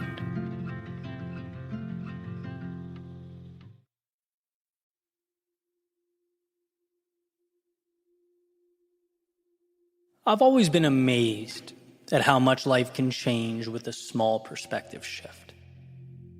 You hear something the right way, maybe even something you've heard, 1,000 times. This time you just hear it differently, and suddenly the light bulb goes off. Suddenly, it all makes sense. I was talking to one of my friends recently about how he threw discus in high school, and he was incredible at the sport. But for, a long stretch, he was inconsistent with his release. And coach after coach after coach would try and help him with it. But it wasn't until one said to him, hey, instead of sprinting to the release, think of it as a scissor motion. Right now, I don't know much about discus, but for whatever reason, that clicked for him. The gears started turning. He went to states. Had the best performance of his life. All because he looked at the same situation through a different lens. He found clarity in what was around him. Now you might be thinking, what does that have to do with me? Well, I'm of the thinking that in our own lives, right, the battles we are all individually fighting, the struggles we are going through, amidst that storm, we are one little light bulb moment from the clarity we need to re-engage, to create momentum. We're never as far from what we need as we think. But what we do is we convolute things. We tell ourselves that, the change required is monumental. It's some larger-than-life transition. You look at my friend, the difference between a good season and an amazing season, it wasn't a year in the weight room away. No, it was a small mental shift. And even in your world, if the shift is just the beginning, great. Everything of substance does, in fact, have to start. And it's arriving at that point, giving yourself the gift of clarity in a pursuit that becomes critical. I've always visualized that epiphany as me sitting in a dark room, pitch black, which is intimidating, it's intense, feels, even helpless at times, but understanding there is always a light switch an arm's reach away. There's always the thing that will be transformative. We just have to keep reaching, keep stretching, keep feeling around for it because it exists. And with an outstretched arm, the very thing necessary to get us out of the dark and into the light is waiting. And that's just it. We can't conflate the goal with the delta between where we stand now and the goal. No one can run a marathon in one giant step. It doesn't matter how strong you are, you're not leaping the course and diving through the finish tape. No, you're running thousands and thousands of little manageable steps. But we come face to face with situations in life where we know the finish line, whatever it is in your particular case, is way out there in the distance. And it's overwhelming, it's intimidating, it places us back in that dark room where we're surrounded by the unknown and inundated with stories we tell ourselves about how difficult life is. This is where you need to reach out and look for the light switch. It's where you need to remember you're not responsible for the finish line, because how could you be? Humans are only capable of moving forward one step at a time. It's where you have to understand that the greatest impact on the discus right now is a change to your release point, a perspective shift, something minimal, that gets you the distance. Every time I've been stuck or lost, it has been an adjustment to the way I'm looking at the world around me that's ultimately made the difference. A little reminder to take the pressure off. At least in the sense that we can only control what we can control. And usually that's the step right in front of us. So my suggestion is to stop looking up at the mountain and look down at the very next step. Because from where you stand, there is a path to get you there. But the process calls for you to, 1, believe it's possible, and 2, make the little adjustment in real time that will put you in position to do just that. You're never down and out. Not so long as there's air in your lungs and blood pumping through your veins. You are, rather, one decision away, one epiphany away, one flick of the light switch away from recapturing momentum and finding yourself again.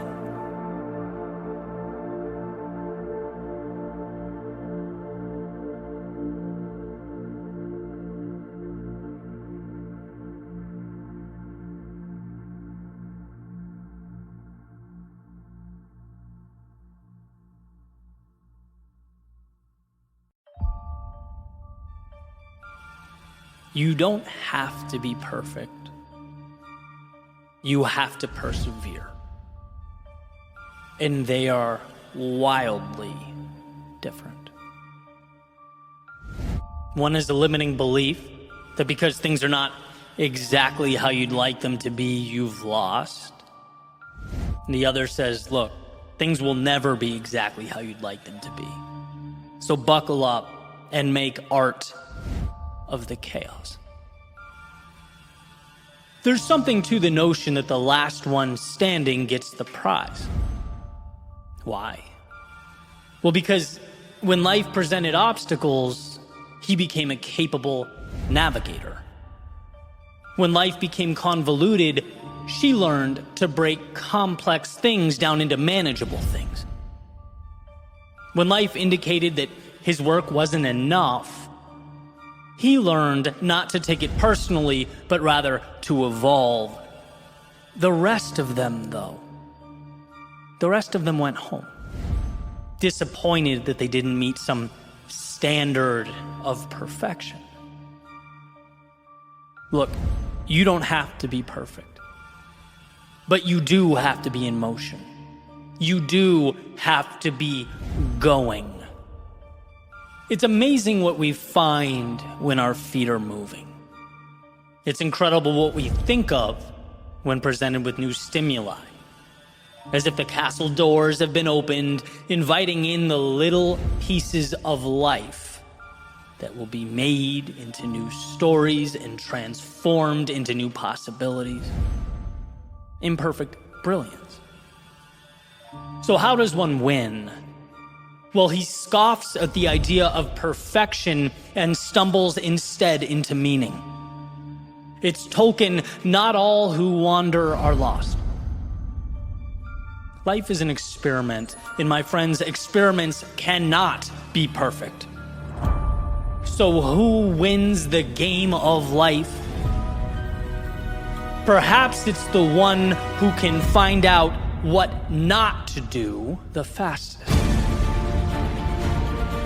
See, to persevere is to stand, to move forward, to see your current ignorance as currency that will be used to acquire knowledge. As the saying goes, sometimes life is merely about hanging on when others would be letting go. No, not living in a flawless world. No, performing no miracles, but fighting, scrapping, holding on, being willing to fail spectacularly and get back up.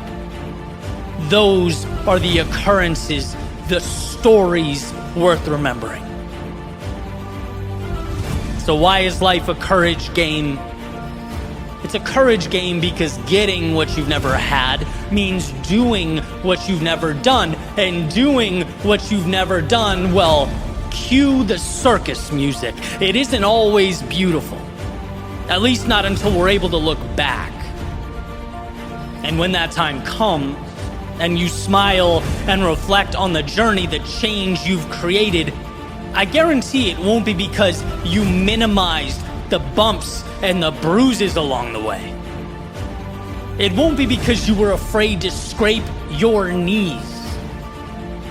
It will be because in a world of no, you said yes. In a world where people are afraid to feel flawed, to appear ignorant or unsure, you stepped into the chaos and made something out of it. Door number 1, perfection. The door of no mistakes, of minimal criticism, but minimal growth.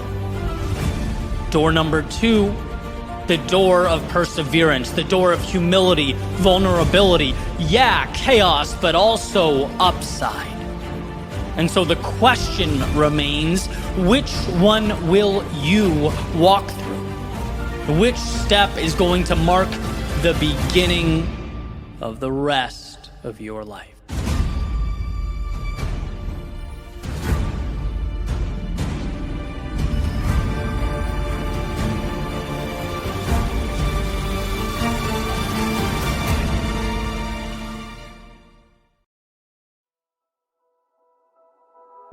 Find something to make yours. I connect every few months with some of my good friends to strategize, kind of reflect back on the previous quarter, plan for the new one with each of our businesses, kind of share ideas, stuff like that.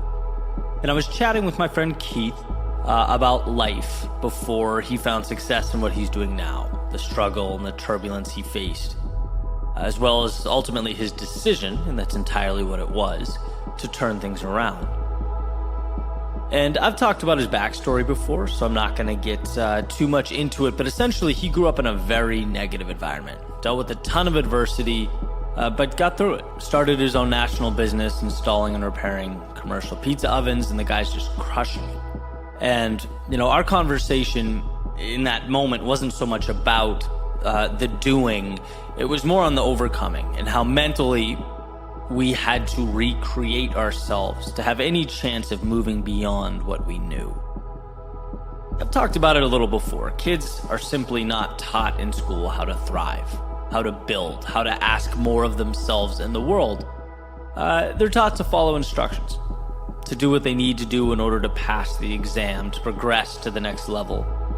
And there's a gray area, because I'm not saying this is totally valueless, but I am saying that anything beyond that requires a reworking of sorts. Now, you ask anyone who stepped out of that cycle, and they'll tell you the mental and psychological shift that needed to take place was almost overwhelming, right? It's a lot, but it's imperative. I recently looked up the word entrepreneurship, and this is the definition. The activity of setting up a business or businesses, taking on financial risk in the hope of profit.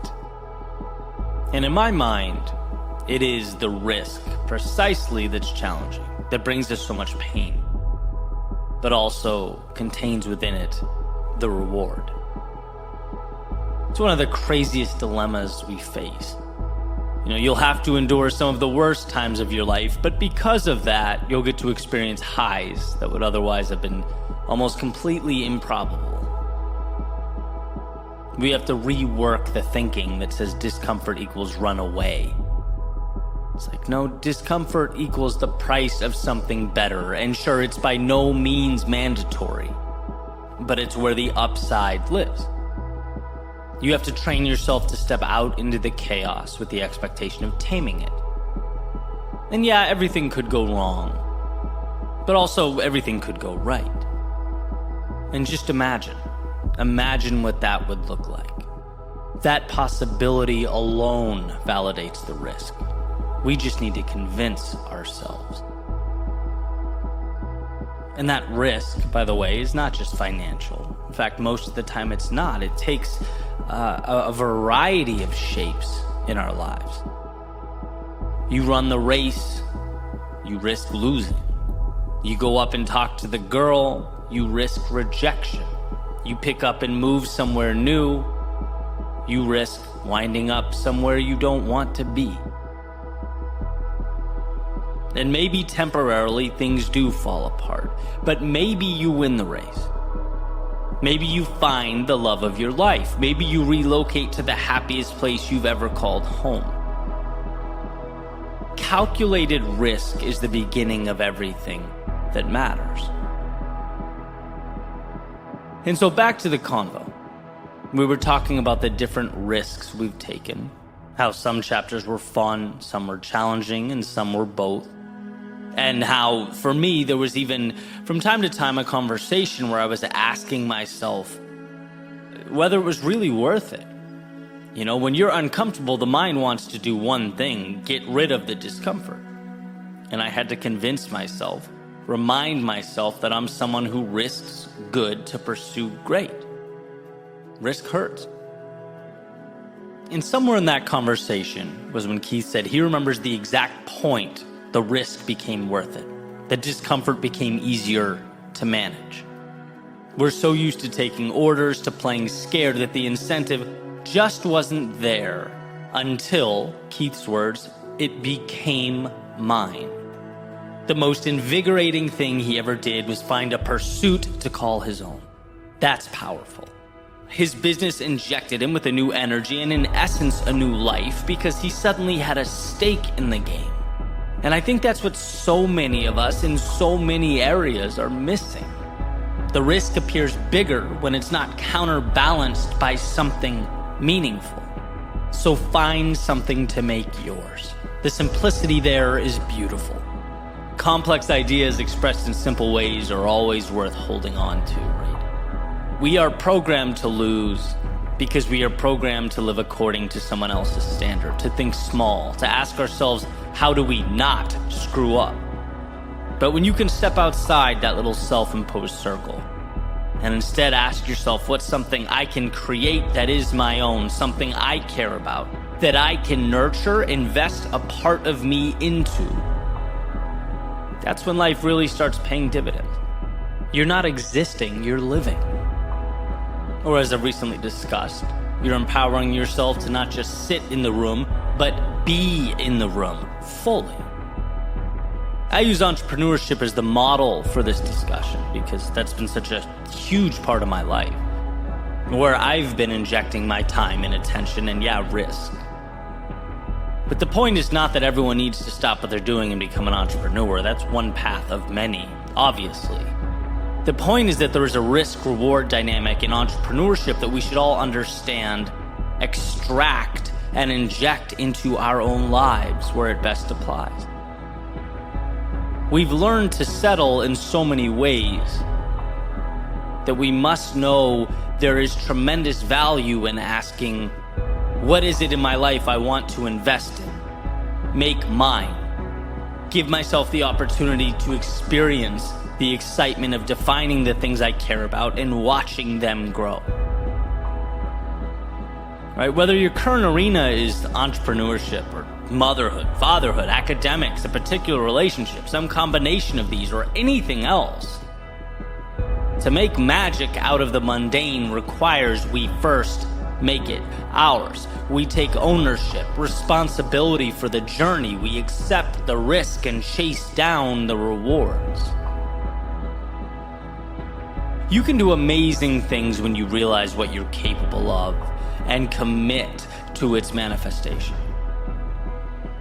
So in a world where, yes, we are conditioned to fail, step out from those subtle shackles of learned helplessness. You are anything but helpless. It's just that you've yet to reach out and pull your dreams into your orbit. You've yet to put a stake in the ground and say, this matters and it's time to see it through. Because once you do that, the good stuff begins.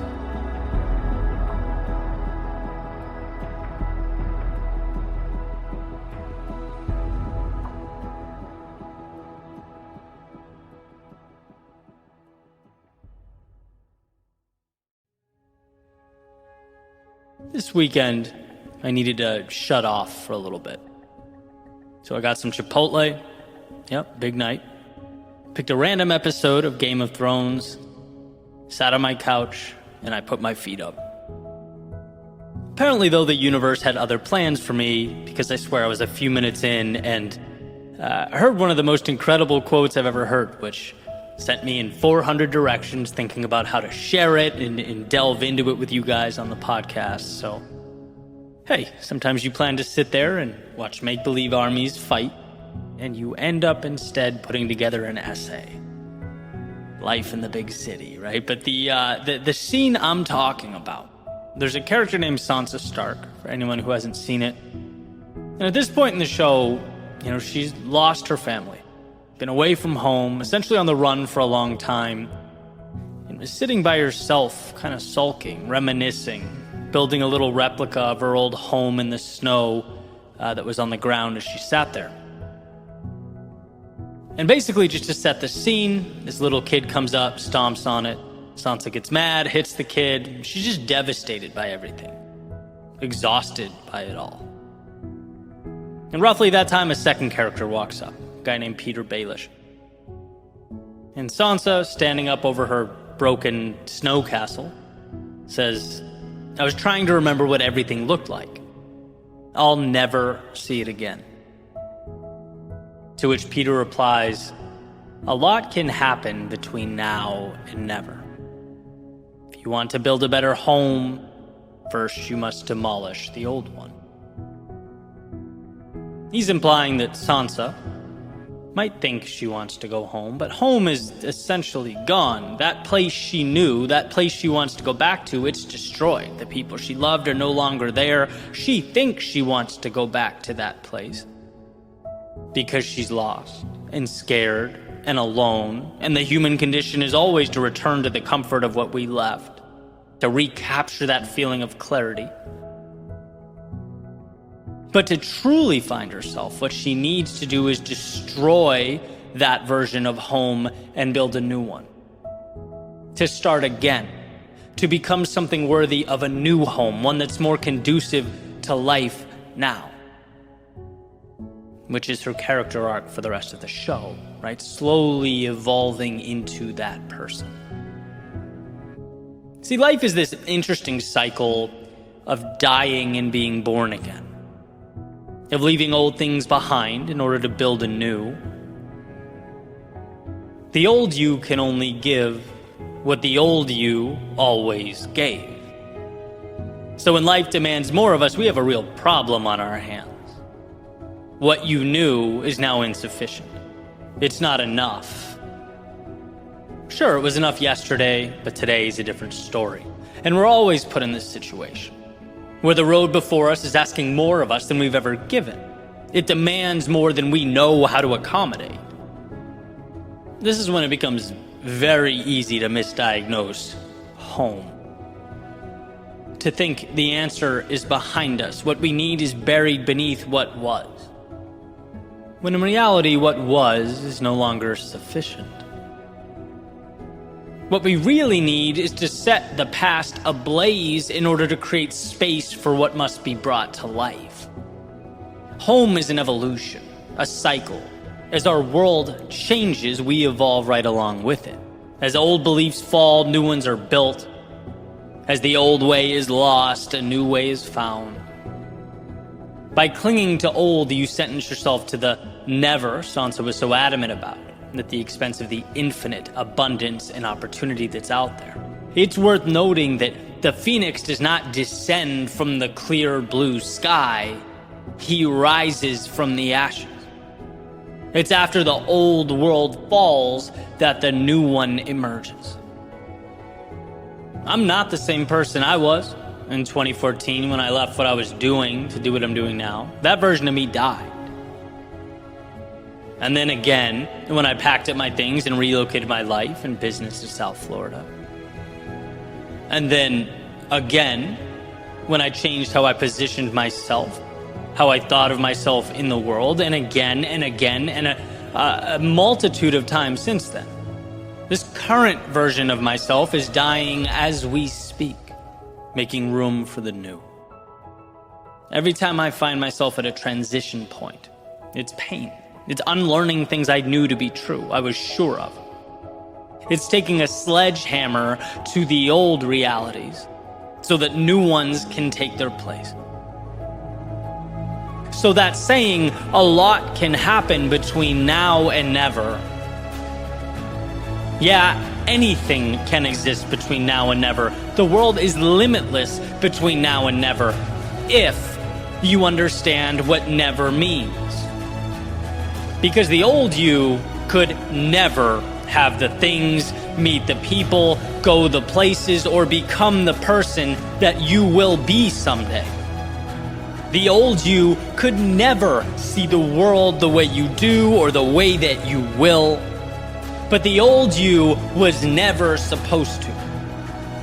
What we once called home, our past, our understandings of life, they were critical. They set the stage for now. They brought us this strange intersection of who we once were and who we now need ourselves to be. It's not that crawling on the ground was wrong. It's that we are now required to grow our wings, to set ablaze the previous parameters so that new rules can be written. Change hurts. But it hurts far less than carrying the old you into eternity, while infinite possibility is left on the shelf. It hurts far less than equating your life now to what's been taken away or lost. Rise from the ashes of what was. Life will ask you to be better, more capable. It will ask you for more. Meet its call. Over and over again, meet its call. For anyone willing to let go of the old and give life to the new, a lot can happen between now and never.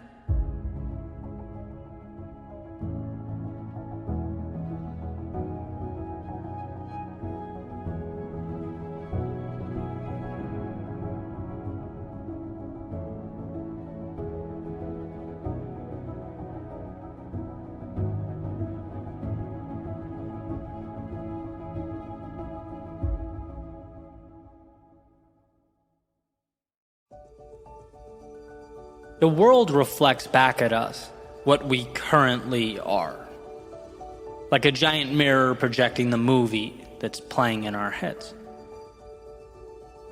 We lay on the horn in traffic, not when we're at peace with ourselves, but when we're in duress. We gravitate towards the negative, not when we're living in abundance, but when we're living in scarcity. We quit, retreat, contract, not when we're confident in the road ahead, but when we're doubtful, alarmed. In other words, we find out in the world what already lives within us. Life, in many ways, is not absolute, it's evidence. It's evidence that we'll use to justify the things we already believe. Wayne Dyer used to use the metaphor of an orange. It can be squeezed and squeezed and squeezed, but there will never be grapefruit juice pouring out of an orange. No, grapefruit juice doesn't live there. You can only find on the outside what lives in the inside. You can only extract from the orange juice. Recently, a good friend of mine said to me that they'd like to change their financial situation. To which my response was, perfect. You most certainly can, right? Like anything, yeah, it'll take work and some planning and some restructuring, all that good stuff, but you most definitely can. And his response was, sure, that's what all you motivational people say. Okay, smart guy. Now you're an example on a podcast episode. Congrats. Why? Because you want the people around you to realize how much is possible for themselves, right? It's not sorcery or witchcraft to believe something better is possible. In fact, if one doesn't believe it's possible, they're effectively cementing their feet to the ground, at least with regard to that particular pursuit. Let's face it, you don't begin journeys that are not possible. We don't allow ourselves to do that. And so, To not believe in an outcome and somehow still wish for that outcome, well, that's essentially our orange metaphor, right? Can't squeeze financial freedom out of a mindset that only sees monetary constraint. Believing it's possible starts the journey. See, there's so much pragmatism in growth. People talk a lot about the law of attraction, and yeah, I get it, right? It sets targets. But the picture of, let's say, a dream house on your wall is not why you'll eventually have the dream house. The picture of the dream house on the wall reminds you. It helps you believe that you're someone capable of someday acquiring that house, obtaining that type of success, which results in you, wait for it, doing things that help bring that to life. It is the doing.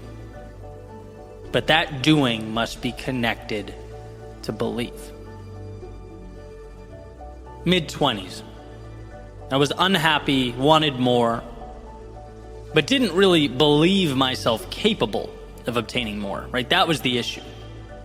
Back to the old orange expecting grapefruit juice. Can't get results in an area not conducive to their creation, right? It wasn't until I said, you know what, maybe, not definitely, but maybe it could happen.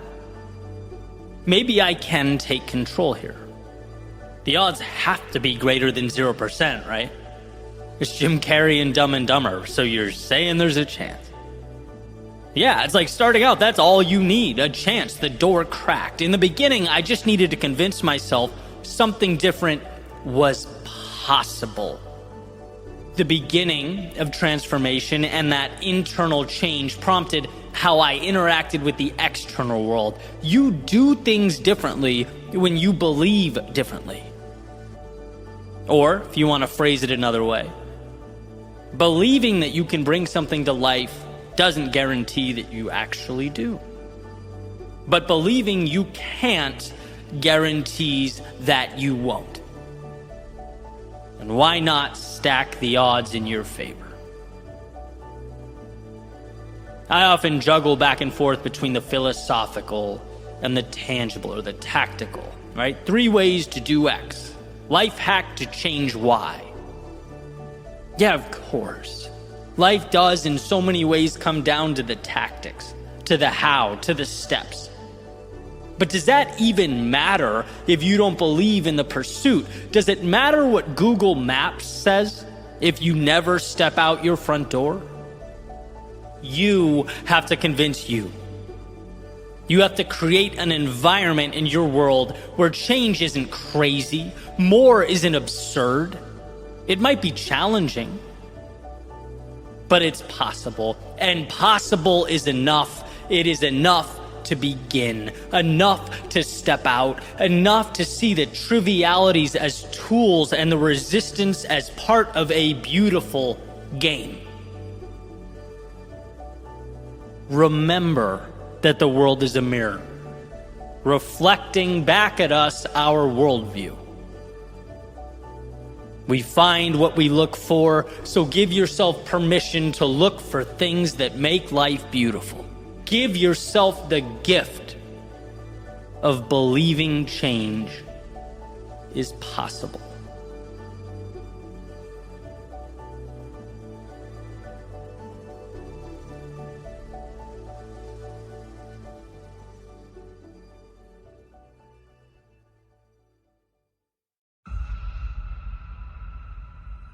I put on my shoes, stepped outside, and as I made my way down the street for my midday run, I felt the wind at my back, tailwind. My first thought, well, nice, this is convenient. Especially running along the beach where it can be pretty windy. It's definitely a luxury to have wind at your back. Sure enough, my mind went, oh, but that leaves me a headwind when I turn around and come back up the coast.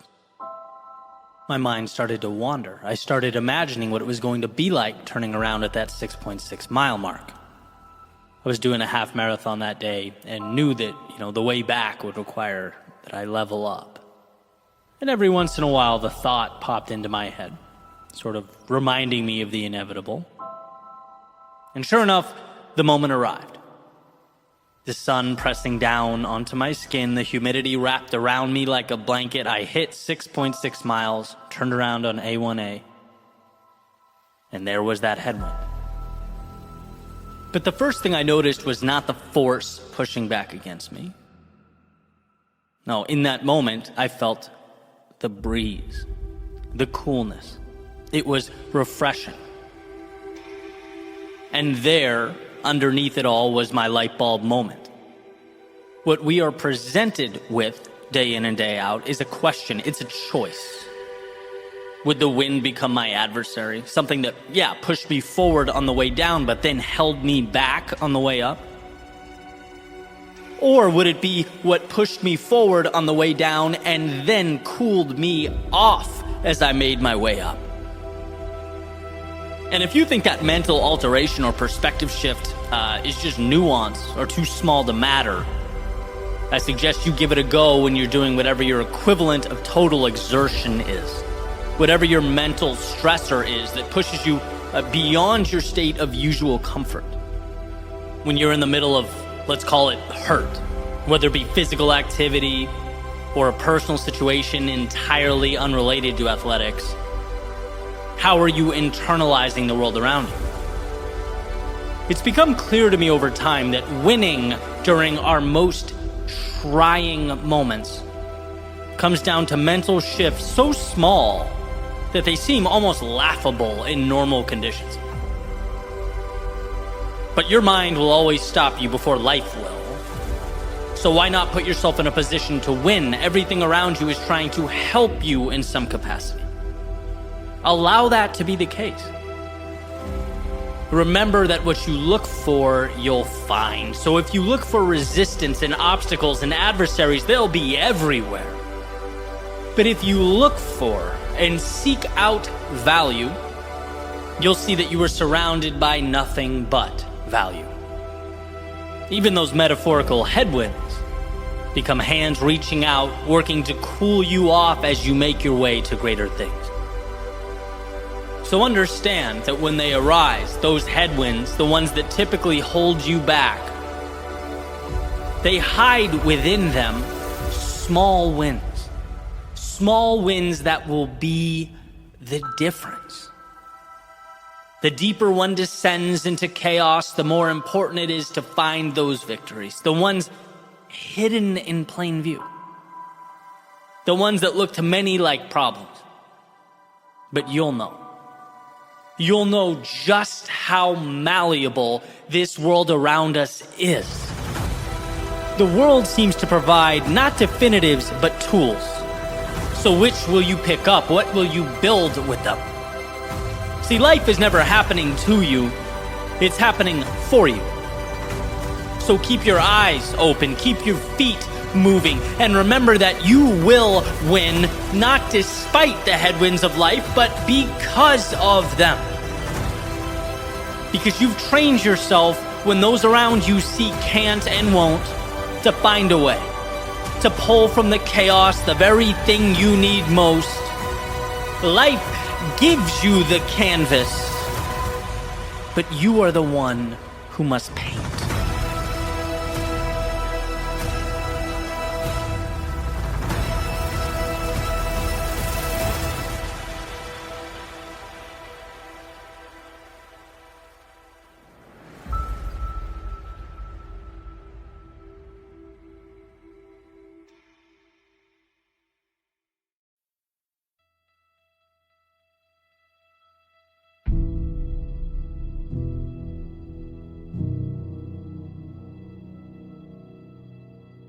Time waits for no one. Look, the earth will continue to spin, the sun to set, clocks to tick. There are no perfect moments, only moments, waiting to be interpreted by those passing through them. And as a raindrop in this thunderstorm, an actor in this play, the only rational question in my mind is, if time will not wait, why should I? If time will continue its steady march, why let it leave me behind? I'm in my mid-30s. And here's what I've already seen.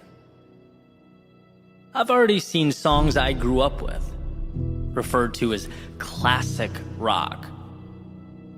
I've seen some of my childhood sports heroes struggle to throw a first pitch before a baseball game. I've seen a substantial portion of my social interaction become digitized. I've seen once forever people in my life fade away and become memories. I've audibly laughed at the ridiculousness of things that at one point I was sure were important. I've redefined the meaning of the word home in my life more times than I can count. In fact, the way I see the world and the way I see myself operating in it continues to change. As the saying goes, the only constant in our lives is that things change, evolve. Why does this matter so much to me? Well, because when I look back, the single thing that would consistently keep me from truly pushing that pedal to the floor, to truly capturing all life has to offer, was a fear. A very specific fear. The fear of losing what I had at that moment. I was scared to death of loss, as we all tend to be to varying extents. In fact, we're biologically wired to respect the fear of loss to a greater extent than the prospect of acquisition. There's humor in all this, though. A deeply rooted irony. It emerges when we discover that we lose everything. It all goes. The song that's playing ends for each and every one of us. And is this a sad thing? No. No more than the credits to your favorite movie rolling after the final scene. It was the show, the experience that meant the world. It's a beautiful thing if you let it manifest in all its beauty. If you move along with it, immerse yourself in its brilliance. My point is that the only way to lose is to wait. It's to not realize that you're starring in your own cinematic masterpiece, and those credits will at some point roll. It's to sit in a chair on the side of the gym while the rest of the room dances. Life is finite, and the power is not in a flawless existence. It's in understanding to our core that there is nothing to lose, that the window is small, that we should carry out the human equivalent of a fireworks show. We should be obnoxiously bold, absurdly courageous.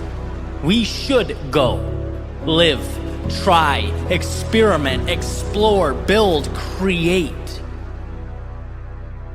And yeah, sometimes you'll fail. And sometimes you'll fail spectacularly. But sometimes you'll triumph. And along the way, the mistakes, they become wisdom. They become courage. Both of which are integral to any meaningful grand finale. And as I make my way around the sun for the 36th time, the priority is to remember that these rides are not forever. They are precious.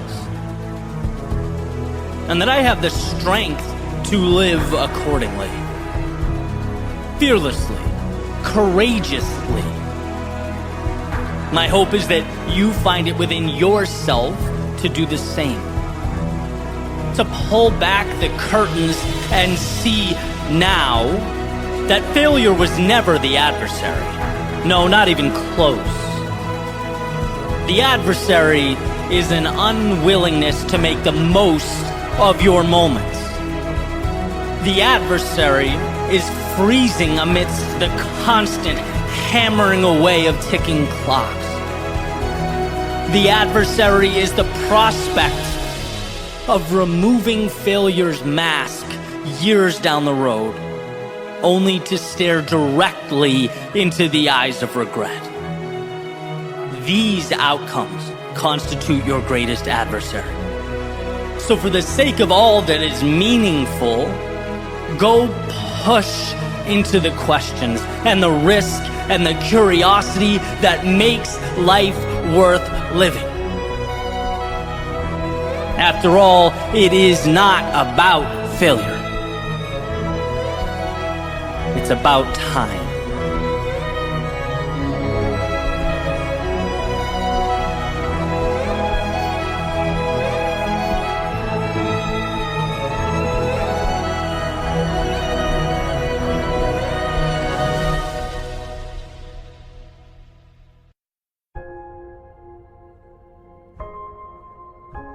Quite some time has gone by since the last letter I wrote to my younger self.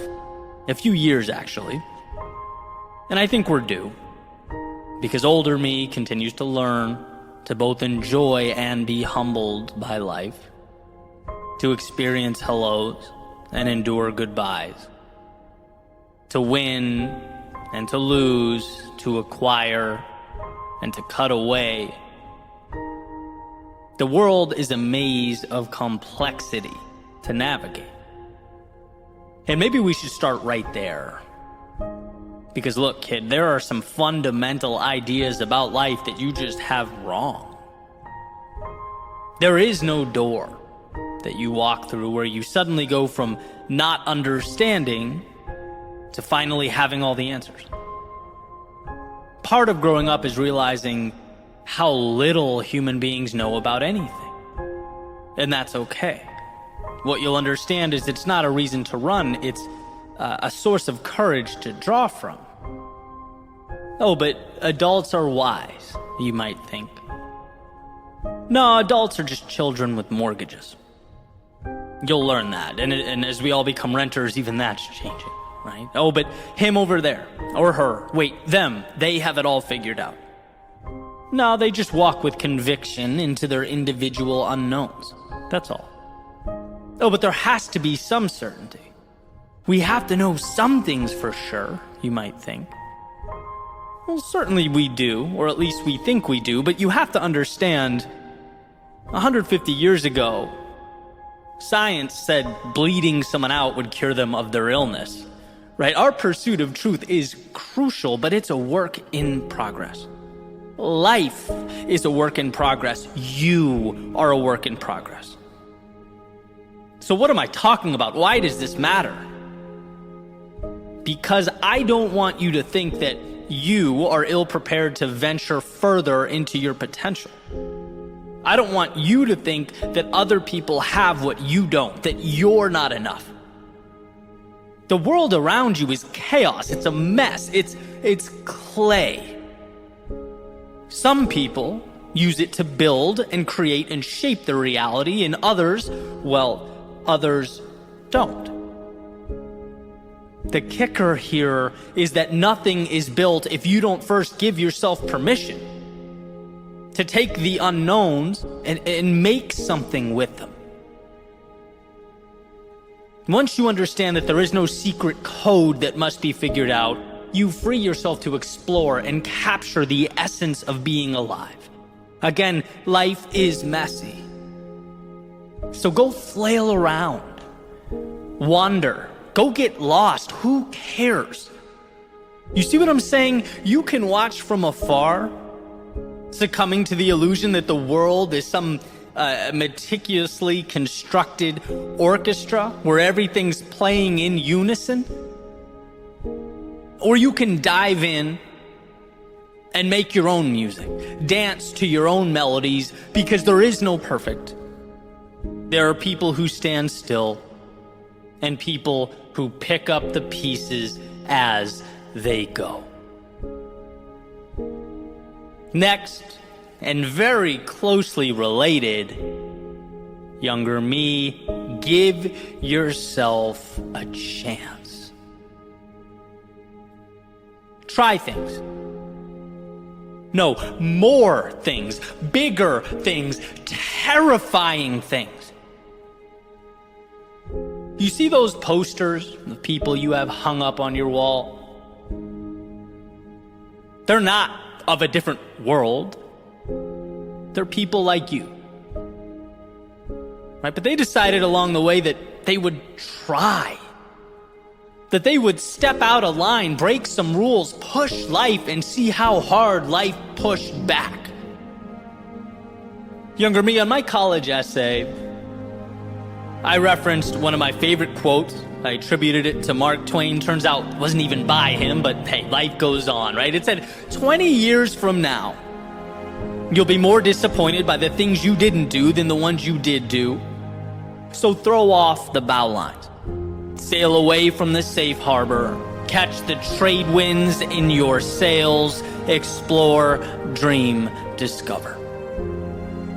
It's a beautiful quote, and here's what I gather from it. The biggest mistakes I've made over the course of my lifetime ended up being my greatest teachers, leading me to something new, to where I most needed to be. I mean, a lot of my mistakes are even funny stories, right? That I joke about with buddies over a beer. The vast majority of things you're worried about, they either won't happen or they're reversible.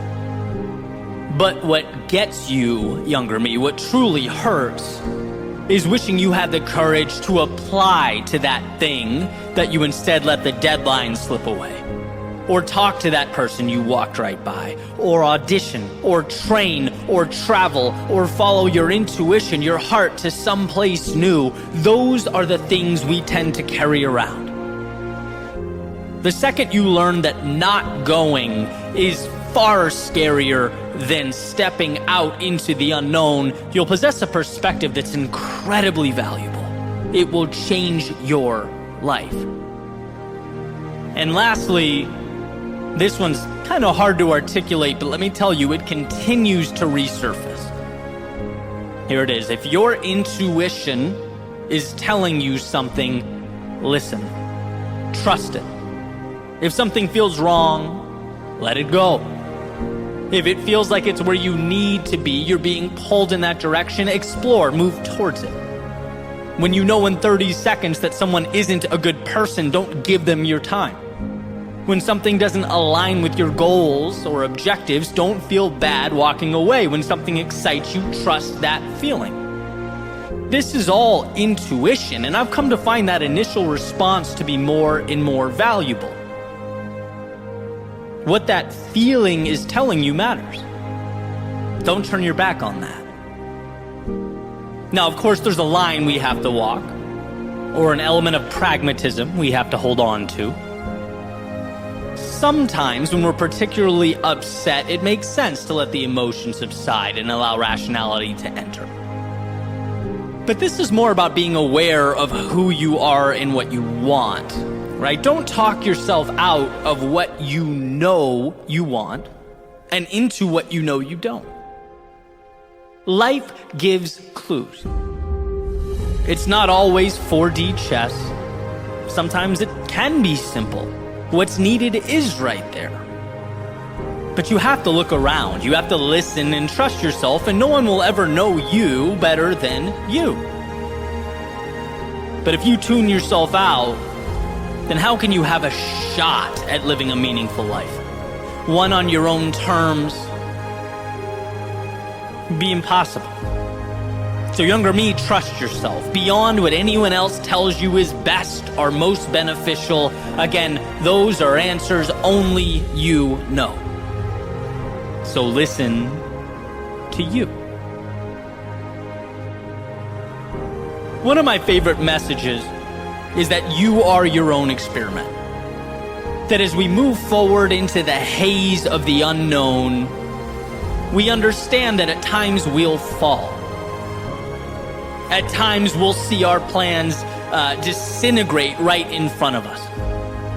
But this is, when we step back and really examine, not a cause for alarm, but a chance to celebrate. Celebrate because the world pushing back at you implies that you are moving forward. And that is strength. As the saying goes, in the broken places, the light shines through. Younger me, promise me you won't be scared of breaking, that you won't fear leaving the harbor. Because nothing out there is bigger than you, or too much for you to handle or navigate.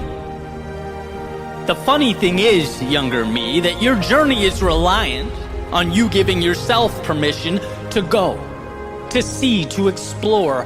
All that starts with you greenlighting your own adventure. But remember what I'm telling you. There is no rubric for life, it's trial and error.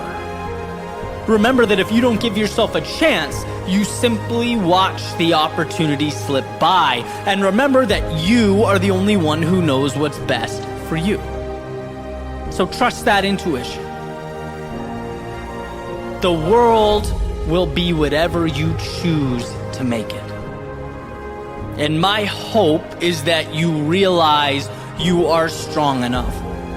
You're bold enough. You're capable enough to make it whatever that might be. So younger me, go pave your path. Go blaze your trail. And remember, along the way, as you navigate the ups and downs, highs and lows, remember to look up and enjoy the ride.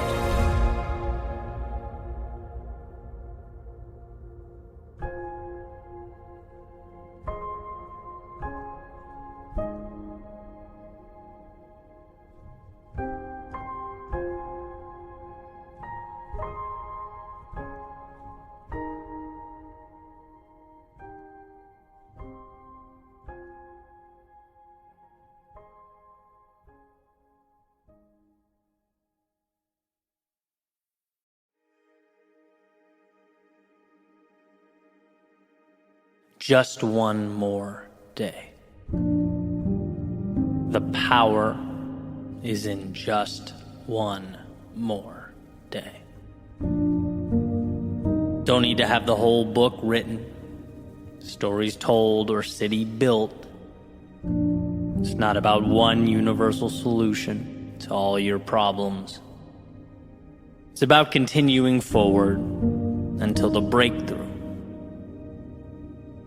It's about knowing that when it feels most hopeless to go on, that's precisely when it's most important to do so. The world is not asking of you everything, just something. So give it something. Keep yourself in the game. Keep your head up and your eyes open. Keep your feet moving, even if you don't know where they may be leading you. You need not a billion answers, but one breakthrough. One breakthrough.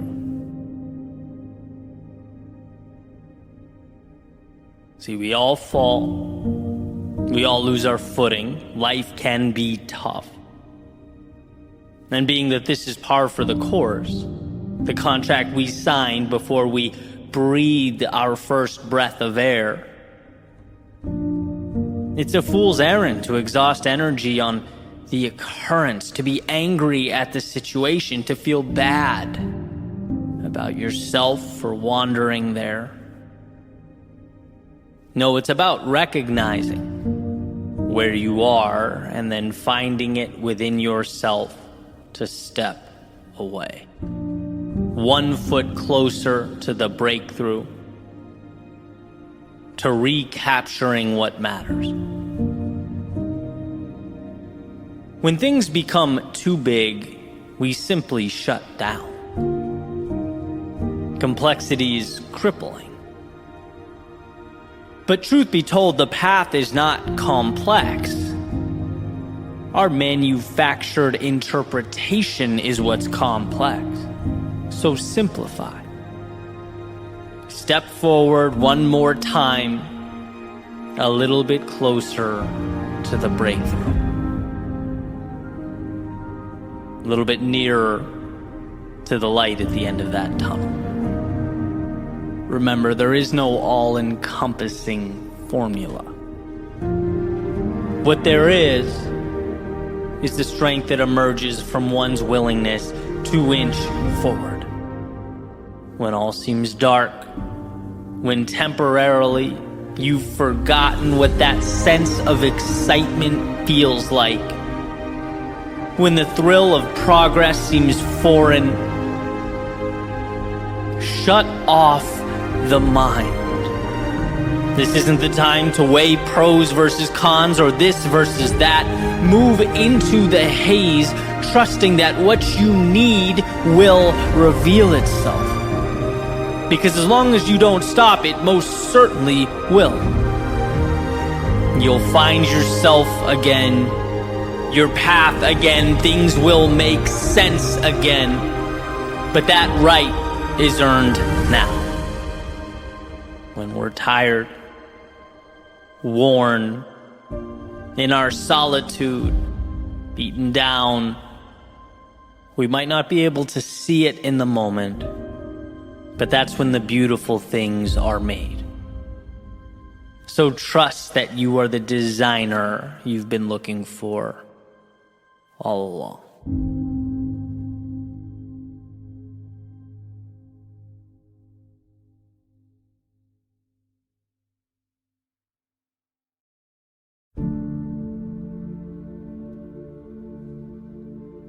There are a handful of recorded lectures online by Jim Rohn, who has definitely become one of my favorite thinkers over the years.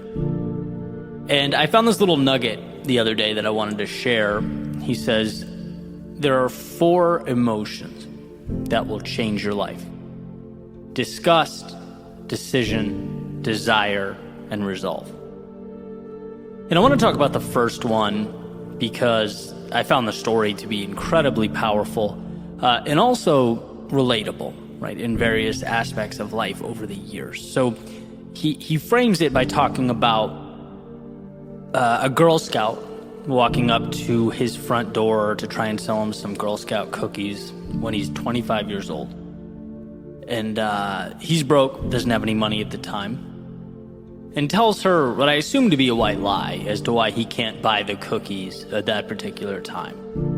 Right, so he tells her that he can't. She walks away. He says after he closes the door and goes back inside, he felt something that completely changed his life. Disgust. An overwhelming feeling that he simply didn't want to live like that anymore. He didn't want to lie. He didn't want to be broke. And I'm quoting him. He says, the day you can say I've had it may not be the day it ends, but the day it begins. And that feeling, which of course on the surface seems like a terrible thing, right? No one wants to feel disgust with their circumstance. But it's ultimately one of the most powerful indicators life can present to us. There has always been, and I assume will continue to be, that point in many different facets of my life where I say enough is enough.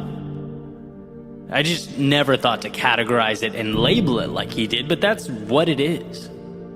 You know, getting to a point where you look around and realize you've conceded too much.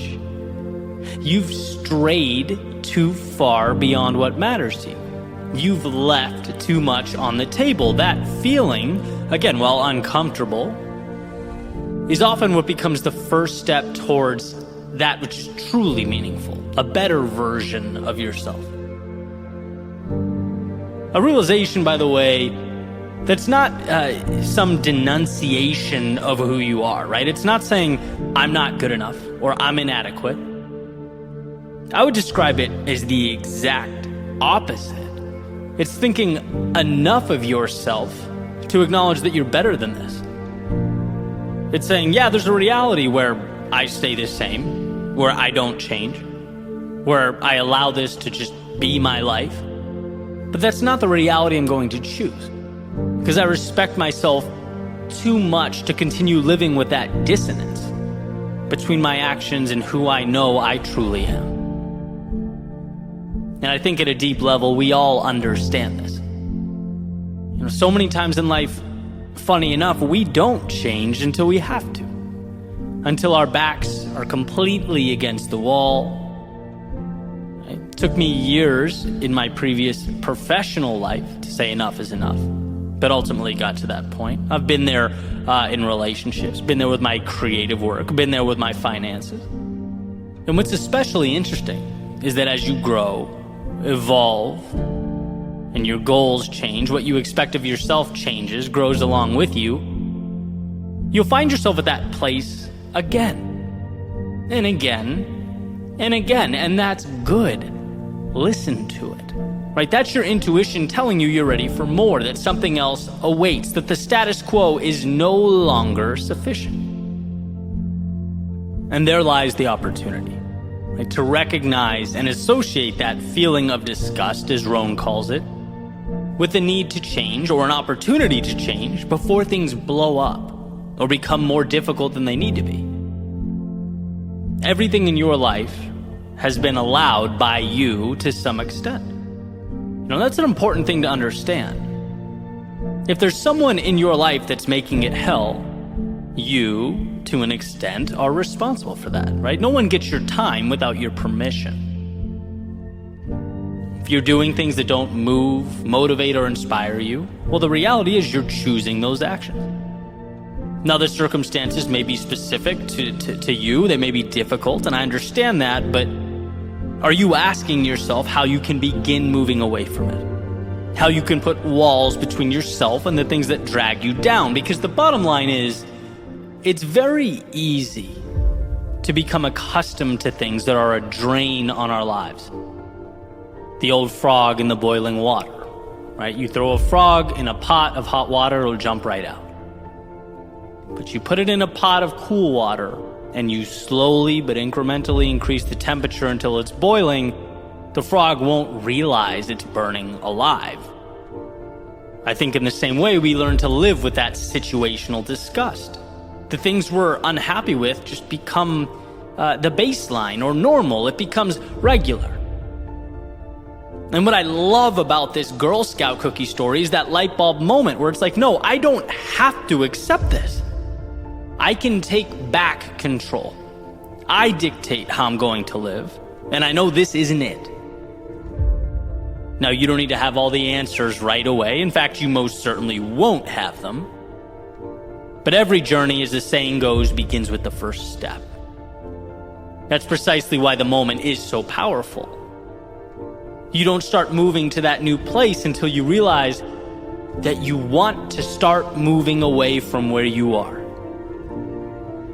Rohn talks about disgust being a powerful motivator. That's why.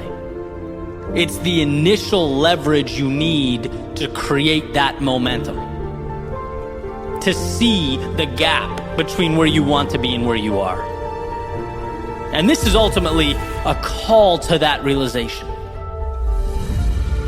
Do an audit on yourself and your contentment, the places you find lacking. They're calling for your attention. And it's normal, it's okay, it's part of life, but it's also your opportunity to begin making that change. I like very simple, very straightforward notes to help me parse through this. Simple list, 2 columns. On the left, everything that brings me some level of anxiety or that is a drain on my peace. And on the column on the right, directly across from it, simply what I plan to do about each item. Nothing major, but a tangible, manageable step. Because as Jim Rohn says, you begin to utilize that feeling of disgust or discontent to act. You turn that message into something beautiful, an adventure, some variation of growth. That's where the good stuff is. By the way, it also changes our relationship with those emotions when they emerge. It's no longer, poor me, I'm stuck, my life is hard, and the list goes on and on. No, it's, oh, this doesn't feel good. How can I use it to connect me to something that does? Let's listen to that. I don't like the feeling of making excuses as to why I can't buy the cookies. I don't like the feeling of not having the financial resources. Obviously, can't fix it overnight, but let's make a plan. Let's allow the wheels to hit the road, right? Which, hey, who knows, might be more than I've ever done. This is the magic beginning he alludes to. The confidence being earned, the purpose, the meaning, and ultimately being that we only get results where we place our attention, the outcome we've been looking for. So when you find yourself at that point, when you experience a repetition of disappointment or frustration with your circumstance, let that be the gift it's trying to be. Let it be the reason you will soon wake up a different person, moving towards that which aligns with who you are.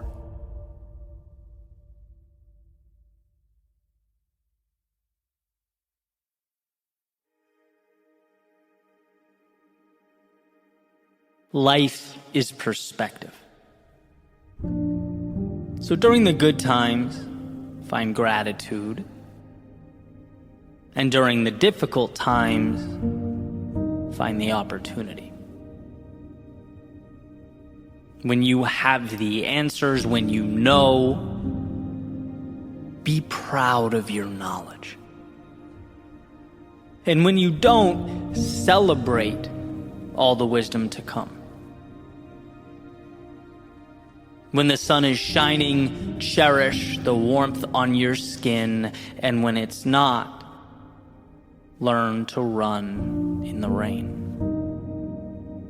When you're focused, appreciate the clarity. And when life feels chaotic, embrace the chance to manufacture order.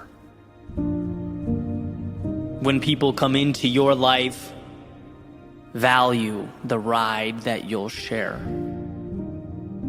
And when they leave, take note of all they gave along the way. When you win, reflect back on all the hard work that made it possible. And when you lose, take in the lessons that even winning can't provide. When things go as planned, revel in your ability to execute. But when your plans and life's plans diverge, remember that some things are simply outside of your control. And now, this moment, is a chance to identify and utilize the things that are in your control. Henry David Thoreau, it's not what you look at, it's what you see. So see the world as you'd like it to be. Never turning a blind eye to reality, but realizing how much control you have over making reality your own. We are the builders. The world around us merely provides the components and the pieces. And if one were to live as though there were value in every moment, they would inevitably find themselves looking for that value, perhaps even when it was difficult to find, most elusive, when most would hang their heads and walk right by it. I look out my window and see a world that is neither valuable or valueless. I see a blank canvas in which we are tasked with making that decision. Life is a roller coaster ride. It has ups and downs, the obvious and the unexpected. And while some think nothing of the high points and dwell on the low points, there are an abundance of resources, of beauty, of joy, reserved for those who understand how great the highs are and how valuable the lows. Who take what comes, not as walls to live within, but as parts to assemble. Not as antithetical to their hopes and dreams, but as the very foundation they will build those hopes and dreams upon. This world is not for you, just as much as it is entirely yours. It calls for you to be that arbiter. For what you decide will inevitably take shape.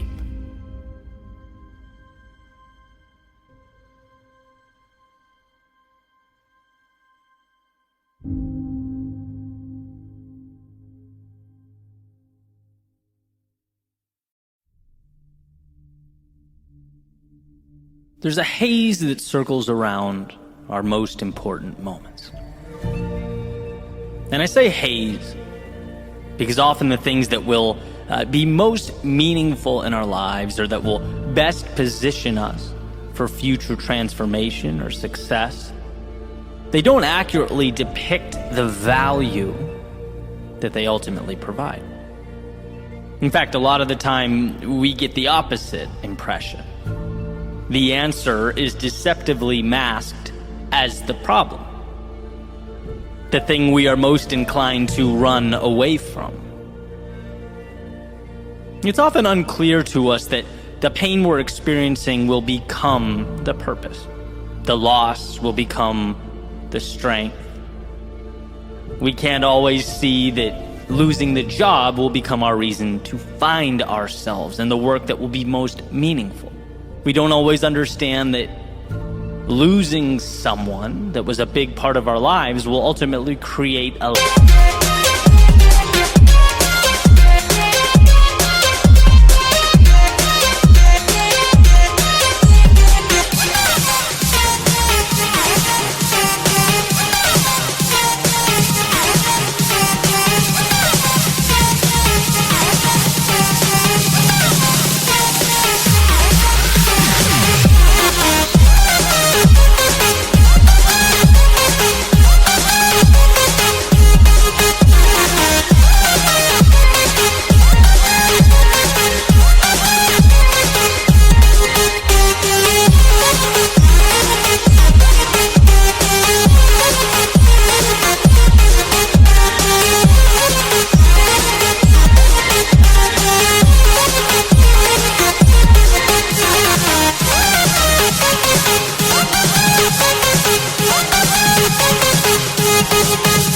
little space that will bring about connection with others who will lift us up and make us better.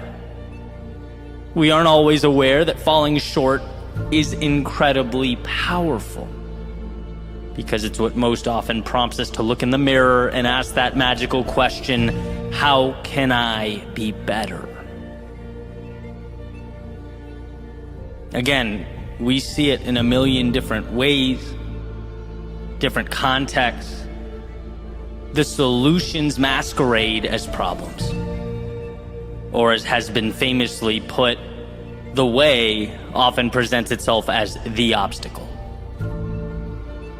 Which means we have to operate with a sense of awareness and understanding that often eludes us.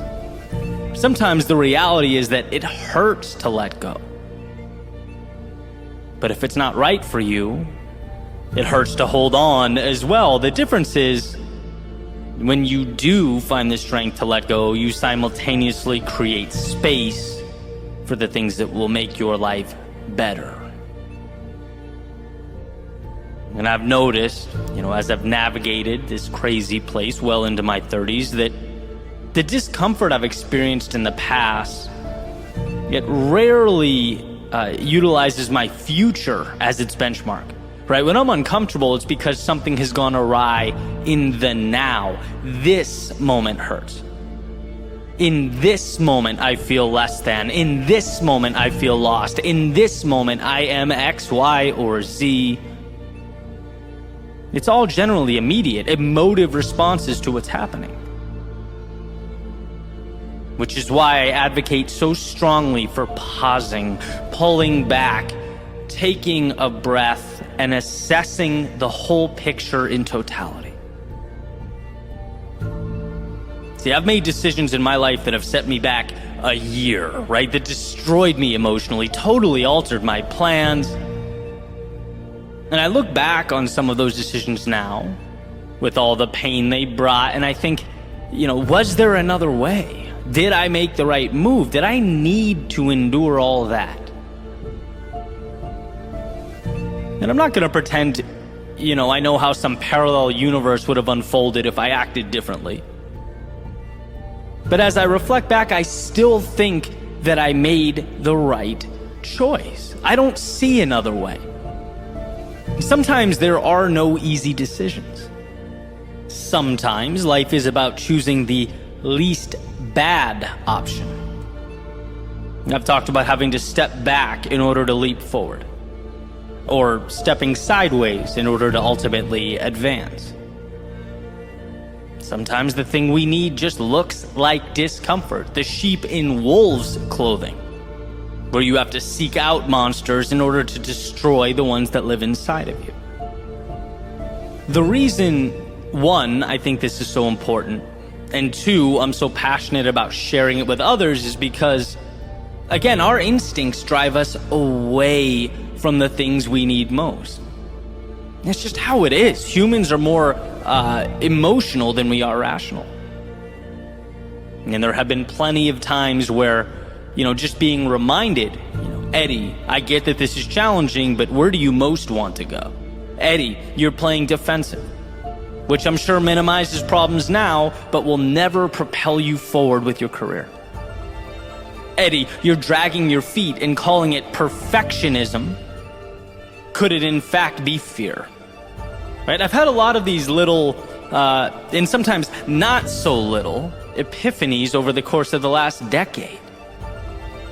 When people ask me about speaking, which being that I do it for a living would make sense, right? Tips or insights, whatever it is, I'm being completely sincere when I say that I wish I had some formula I could propose, right? That would make you go from 0 to 60 in 3 months.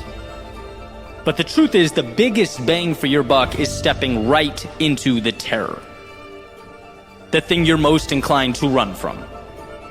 And that was it for me, right? Sheer terror, actually shaking. Nights where I stayed awake, reciting keynotes into hotel mirrors. Couldn't eat. And I'd, wrap up, the event would be over, I'd just go back to the room and collapse in bed because I hadn't slept the night before, right? That's how it started.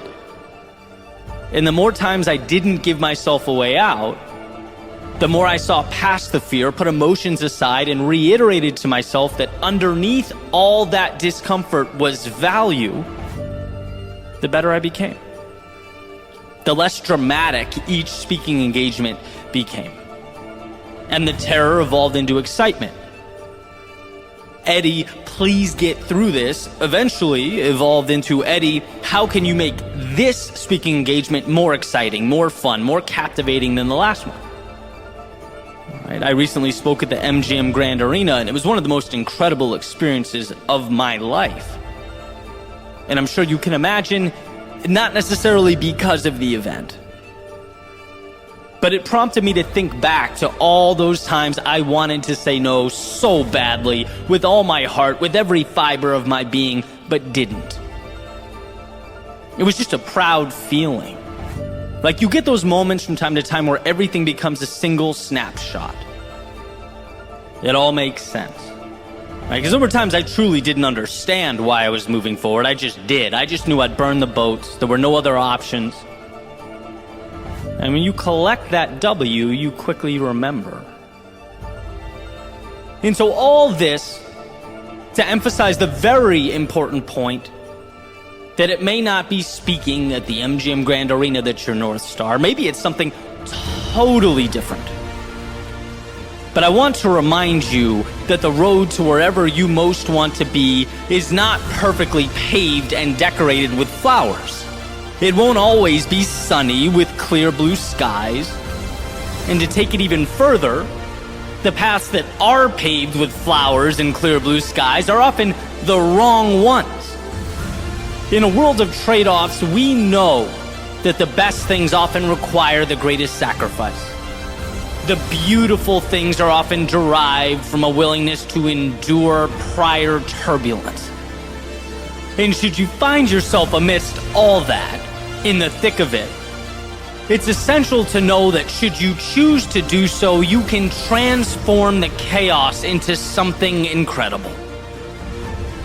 Realistically, that pain of loss, we can't do anything about, right? Nature has made it so that we feel every sense of what's been taken away. But nature doesn't do such a good job of reminding us of the infinite value that can now move into our souls, be used to open our eyes so that we may see the world as we've never seen it before. There is such power in the ability to view that fleeting emotion, the discomfort of now, in terms of what it will ultimately become. As the saying goes, the hardest thing and the right thing are often the same thing. So be your own judge, your own critic. Decide what best points you to that place amongst the stars you long to be. Just understand that the road won't be pain-free, and those who try to make it so miss out on a lot of the brilliance available to us. That haze that tries to conceal what's most important is only effective if we keep our eyes closed, if we aren't honest with ourselves. But if you know, one, what's most important, and two, are committed to one day arriving there, the short-term obstacles become a relatively small price to pay.